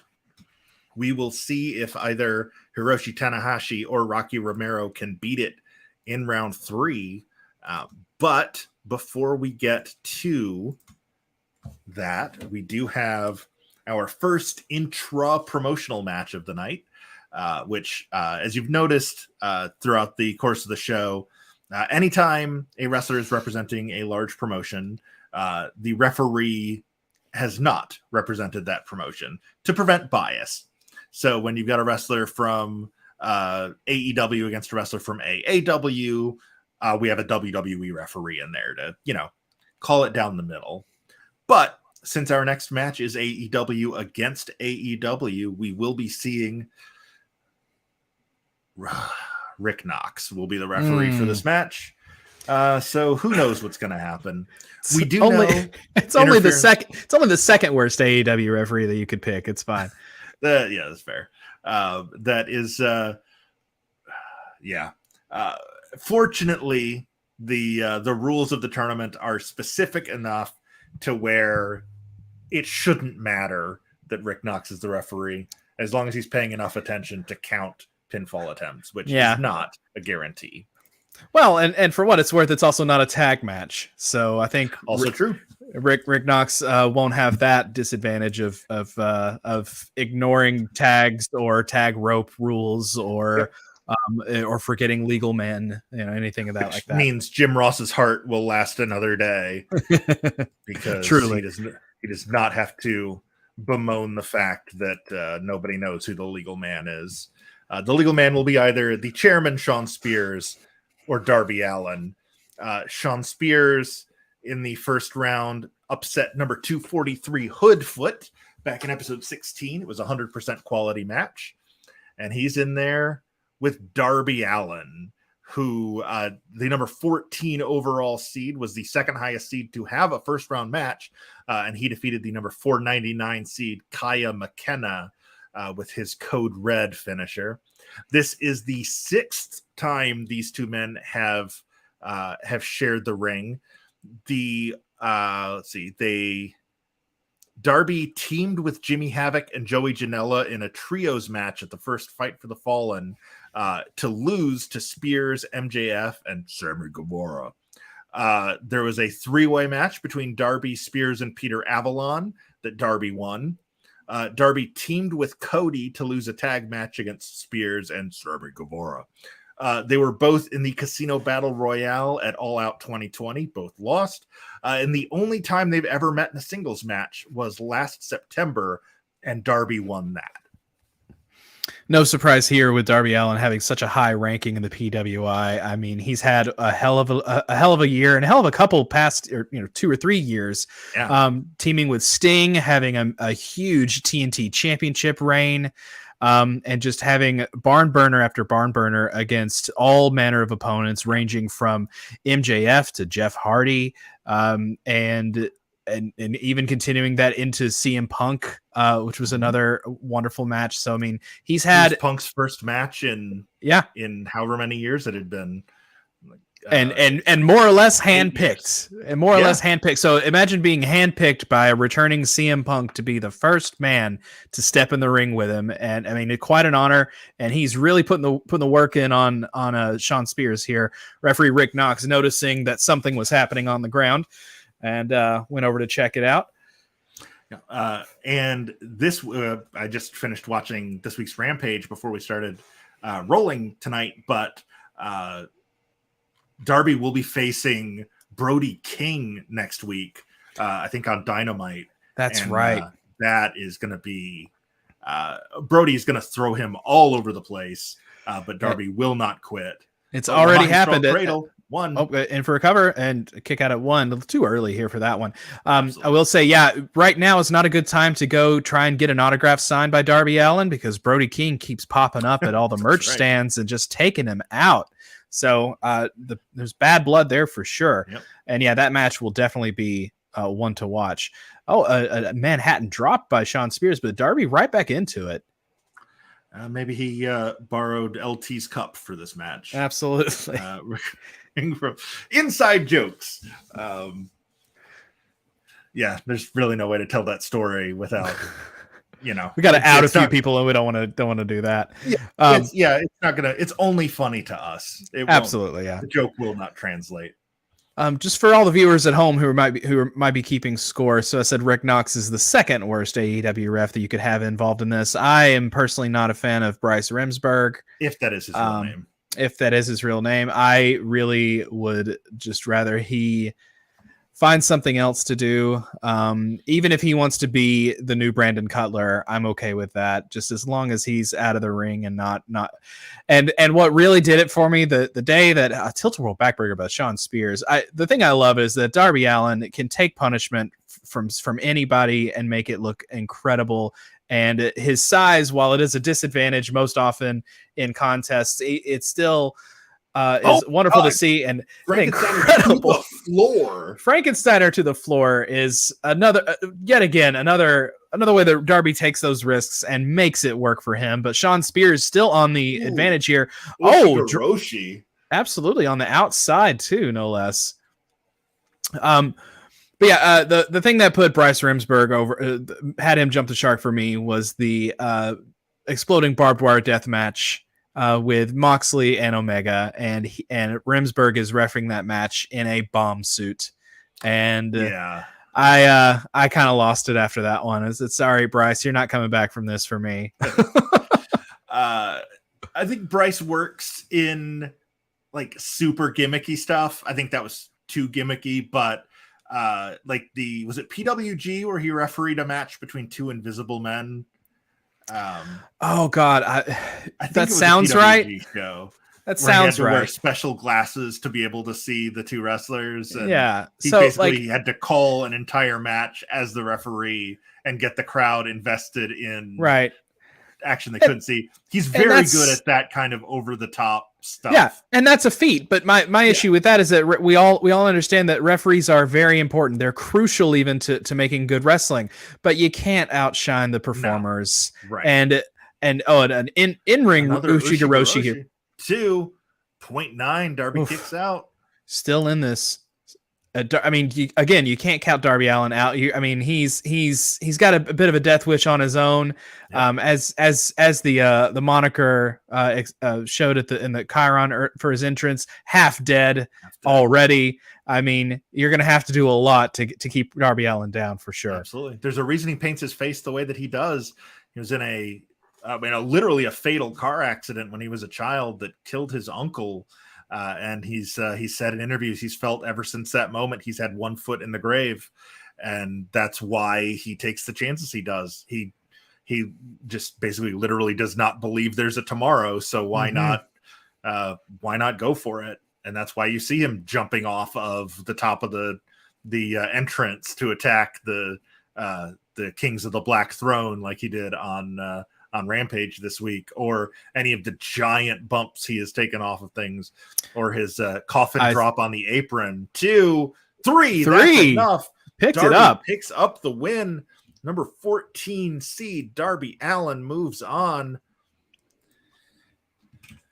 Very well done by the smaller man in this match, and the smaller man in most matches if it's Darby Allin. That's right. But yeah, the coffin drop into the coffin is still probably my favorite Darby Allin spot I've ever seen. And I was at the Cracker Barrel brawl or whatever they called it at Full Gear in Chicago in 2019 with him and Joey Janela and oh my gosh, I'm blanking on the third competitor in that match. But it was another hardcore. It might have been. I honestly can't remember now. I can find it easily enough. I'm already but it was that one was I'm pretty sure it was a coffin drop, but it was at least a Darby Allin spot through a barrel which was pretty fantastic, but nothing quite like a coffin drop through a coffin. It was Jimmy Havoc. It was Jimmy Havoc. Yeah. Havoc actually won that match. Yeah, that's when you know that wins and losses don't matter, because all I remember is that barrel spot. Well, more that Jimmy Havoc doesn't matter.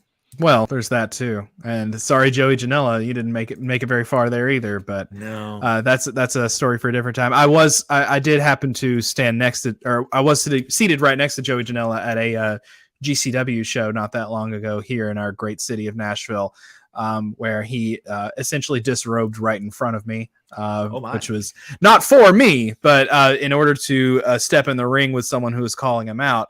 But he was in his street clothes and felt the need that, oh no, I can't do that in street clothes. I gotta have some mobility.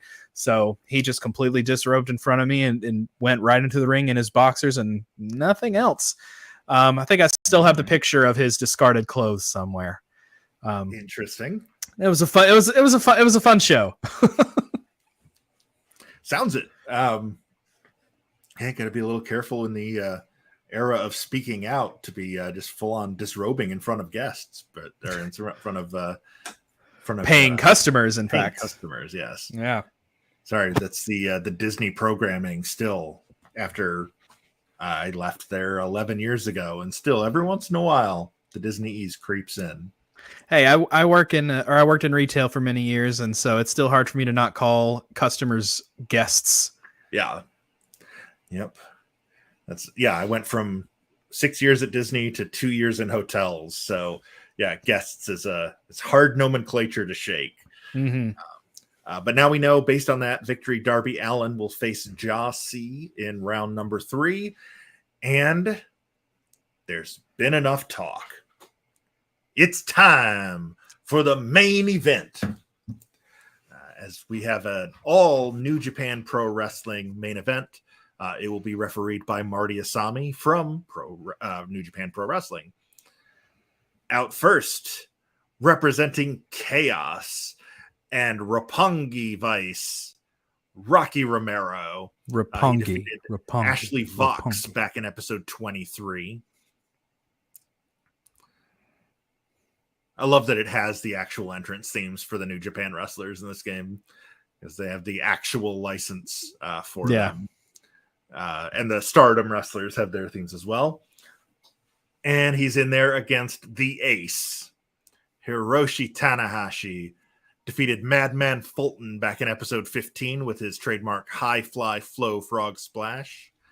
The number 62 overall seed in the tournament, Tanahashi, taking on number 195, Romero. These two have met or have shared the ring 44 times prior to this match. They have teamed for 21 of those.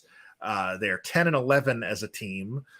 Those were primarily 6, 8, or 10-man tags. I was about to say, yeah, it was probably not just 2-on-2. Yeah, they've actually never had a singles match. But being on opposite sides of multi-man matches, Tanahashi has a 12-11 edge head-to-head. So yeah, it is evenly matched, these two. Absolutely. At least when you consider, their partners involved. So to seeing these one-on-one will be quite a treat. Tanahashi is one of those men that I will always want to see wrestle, no matter what the case may be. It just quite a showman who can also go to work. And as mentioned earlier, or by my comment of wanting to interview Shawn Michaels, I'm obviously a fan of a showman who knows how to work. That's right. And there are few who tick both those boxes better than Hiroshi Tanahashi. Absolutely. 22-year pro, only 45 years old. He started at 23. But yeah, the ace of the universe, the high-flying star Hiroshi Tanahashi, just one of the absolute best in the world. You mentioned he was number 62 on the 2021 list. I expect he'll be in the top 10 this year. Absolutely. He had an excellent 2021 and 2022 so far, culminating in that fantastic main event match with Jon Moxley at Forbidden Door. But yeah, it just during that evaluation period alone, he's actually had 3 reigns as United States champion for a grand total of about 140 days all told between the three reigns.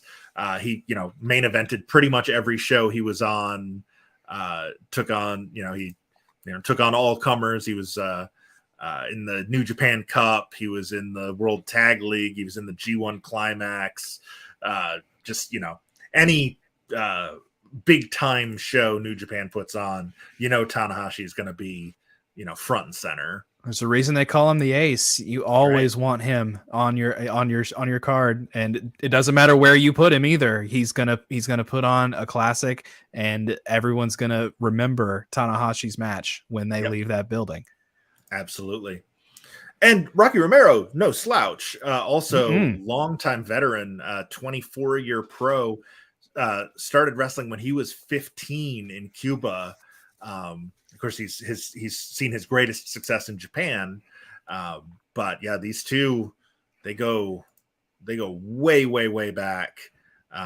And Romero, he's the number 195 seed in the tournament. Has been ranked as high as number 11 back in 2002. Wow. Yeah, we've seen him primarily in tag matches here in the States recently, teaming with his old Roppongi Vice partner. Trent Beretta, who I'm glad to see has won his last name back. I'm not sure what legal it was Tony Khan had to jump through to get that back, but I just like to think about it as it was probably a card game in a smoke filled room, and one good hand won it back for him. I did, as much as I'm glad that he's back to being Trent Beretta. I did enjoy when for a time he was just Trent with a question mark. Yeah. Not something you see often, and I was glad that they were kind of they were being cheeky about how silly the whole situation was. I will say one time it did get a little awkward in sort of a tie-in or a sponsorship deal tie-in match on AEW. It was the Best Friends taking on somebody, and they had Justin Roiland from Rick and Morty introduce the competitors as Rick and Morty. And when and when he read out the names for the Best Friends, Shining Wizard here from Romero, 0.9. Woo! Almost an incredibly huge upset there for Romero. As great as Romero is, it would be an upset if Tanahashi doesn't walk away with this one, I think. Oh, absolutely. Tanahashi only the 62nd seed, but I mean he's but as a competitor over him. Yeah, absolutely. As a competitor, we know that he's much higher than that. His history shows it. He excels in tournament formats. Absolutely. Roiland said Trent and Chuck Taylor as if they were brothers, instead of just saying Trent and Chuck Taylor. 2.9. Almost got him with the Styles Clash. Oh, but then just runs right into a boot to the midsection. And then, a twisting Rana. I mentioned Romero's all-time high was number 11 back in 2002. In 2013, Tanahashi had his highest performance ever on the list when he was number 3. Wow. This 62. Oh, rolling into an armbar off the top rope. The Tanahashi at number 62 is actually the lowest he has ever been ranked in the PWI 500, which is incredible for somebody who's been around as long as he has to have never been lower than 62nd best wrestler in the world. And like I said, he's probably going to crack the top 10 this year. Yeah, that's the ace for you. I mean, if he just stays at it. Going for another Styles Clash, but he may be too close to the ropes on this one. If he'd rolled the other direction, he might have had him there. But Romero back on offense now, taking advantage of the confusion there with getting too close to the ropes. Screaming forever, a nod to his former Forever Hooligans tag team.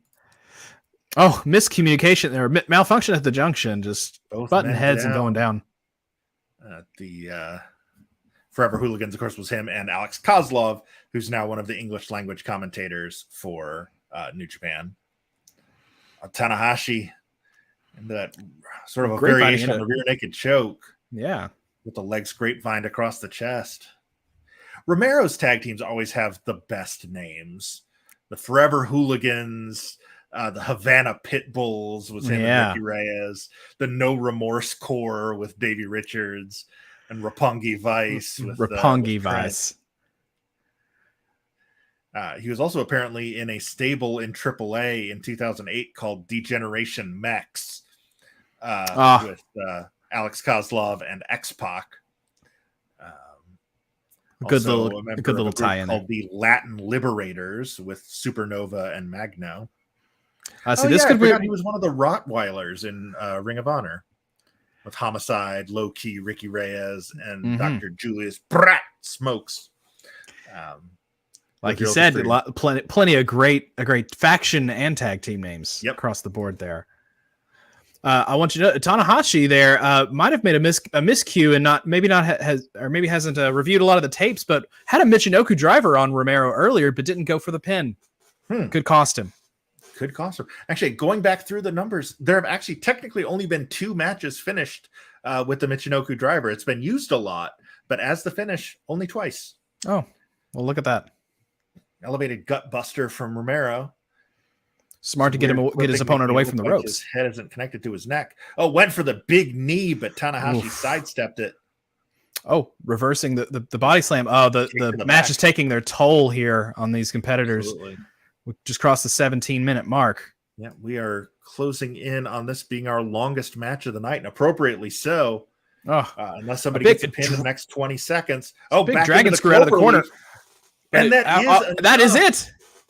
Tanahashi wins it with the clover leaf. Off of a dragon screw off the top rope, which honestly set him up perfectly for that clover leaf, because the way you just wrench that leg and off the top too, so falling back onto the mat and then going directly, wasting no time to go directly in to the clover leaf. Smart wrestling there from Hiroshi Tanahashi, who delivers on his promise to make things happen and stay alive in this tournament. And I, for one, can't be happier about it. Yeah, I am thrilled to see Tana move on. I hate to call it a kind of a foregone conclusion, because Romero was absolutely game in this match. He very much was. He did bring it. There's sort of an air of inevitability about Tanahashi in this tournament. It just feels like every time he hits the ring that something special is about to happen. And we'll see what happens when he takes on Sugiura in round 3. We also know, based on tonight's results, Darby Allin against Jassi, Black Taurus against Chase Holiday, Bobby Lashley against Royce Chambers, Arrow Boy against Charlie Evans, and Ethan Allen will face the winner of next week's match between Jordan Grace and Bushi. Also on the card for next week, we will see the aforementioned Chris Jericho. This is a match I'm very much looking forward to. Chris Jericho against Matt Hardy, one-on-one. We will also see Jay Lethal against Dominic Mysterio. Jake Lee will take on, I believe it's now pronounced Massey, the former Mace of Retribution, now a member of Max Dupree's modeling agency. Who cracked the top 500. Good for Massey. Yes, absolutely. Anthony Green, Retro AG, will take on Young Miles. John Moxley will take on PB Smooth. Calvin Tankman will take on Mickey Knuckles. O'Shea Edwards against Teoman. Kofi Kingston against Dante Martin is going to be a barn burner. Absolutely. And Trevor Eon, the Demon, will take on Donnie Kung Fu Janela. Those are the 10 matches on next week's show. And then there will be one more show left in round 2 before we move on to rounds 3 and 4. And then ultimately 5, 6, 7, 8, and 9 crowning a champion. But yeah, this was episode 34 of what we estimate will be 47 total episodes. Thanks for sticking with us. Rory, thank you so much for coming out. Is there anything you want to plug? Social medias, any upcoming projects other than FXE? Just keep on the lookout for FXE for sure. And then make sure to follow FXE at all the socials that you can. Most of it is at FXE Wrestling or FXE Wrestling Network. So keep a lookout for that. And then if you want to follow me directly, I'm at Rory T. Miller, just like my name placard there says, without the period, on Twitter. That's probably the best place to follow me there. And then also at Rory T. Miller VO on Instagram, because I do some voiceover work as well. But yeah, thank you very much for having me, Pat. This is a lot of fun, and can't wait to see how the tournament shakes out. Yeah, same here. Next week, there will not be a show in 2 weeks. So that last round 2 episode will be delayed until August. I've got some family commitments. I'll be out of town. Unfortunately, it will not be conducive to streaming on the 31st, but we will for sure do a show on the 24th with those matches that I just mentioned. Stay tuned on Twitter tonight. I will try and post some stats based on tonight's show, updating the bracket, talking about upcoming matches. We had a couple 100% qualities that I'll mention. And yeah, this has been a lot of fun. Again, Rory, thanks so much for joining me. Thanks, Pat. Hope if the time comes where we need another guest commentator, you're around, because this was a blast. I'm glad to get some reps in with you for sure outside of the academy. Yeah, it was great fun, and hope everyone else enjoyed it too. Absolutely. Well, we, at least I, possibly me and Mike, we'll see how things shake out. We will see you next week for another episode of The 500 here on Pro Wrestling Simulated.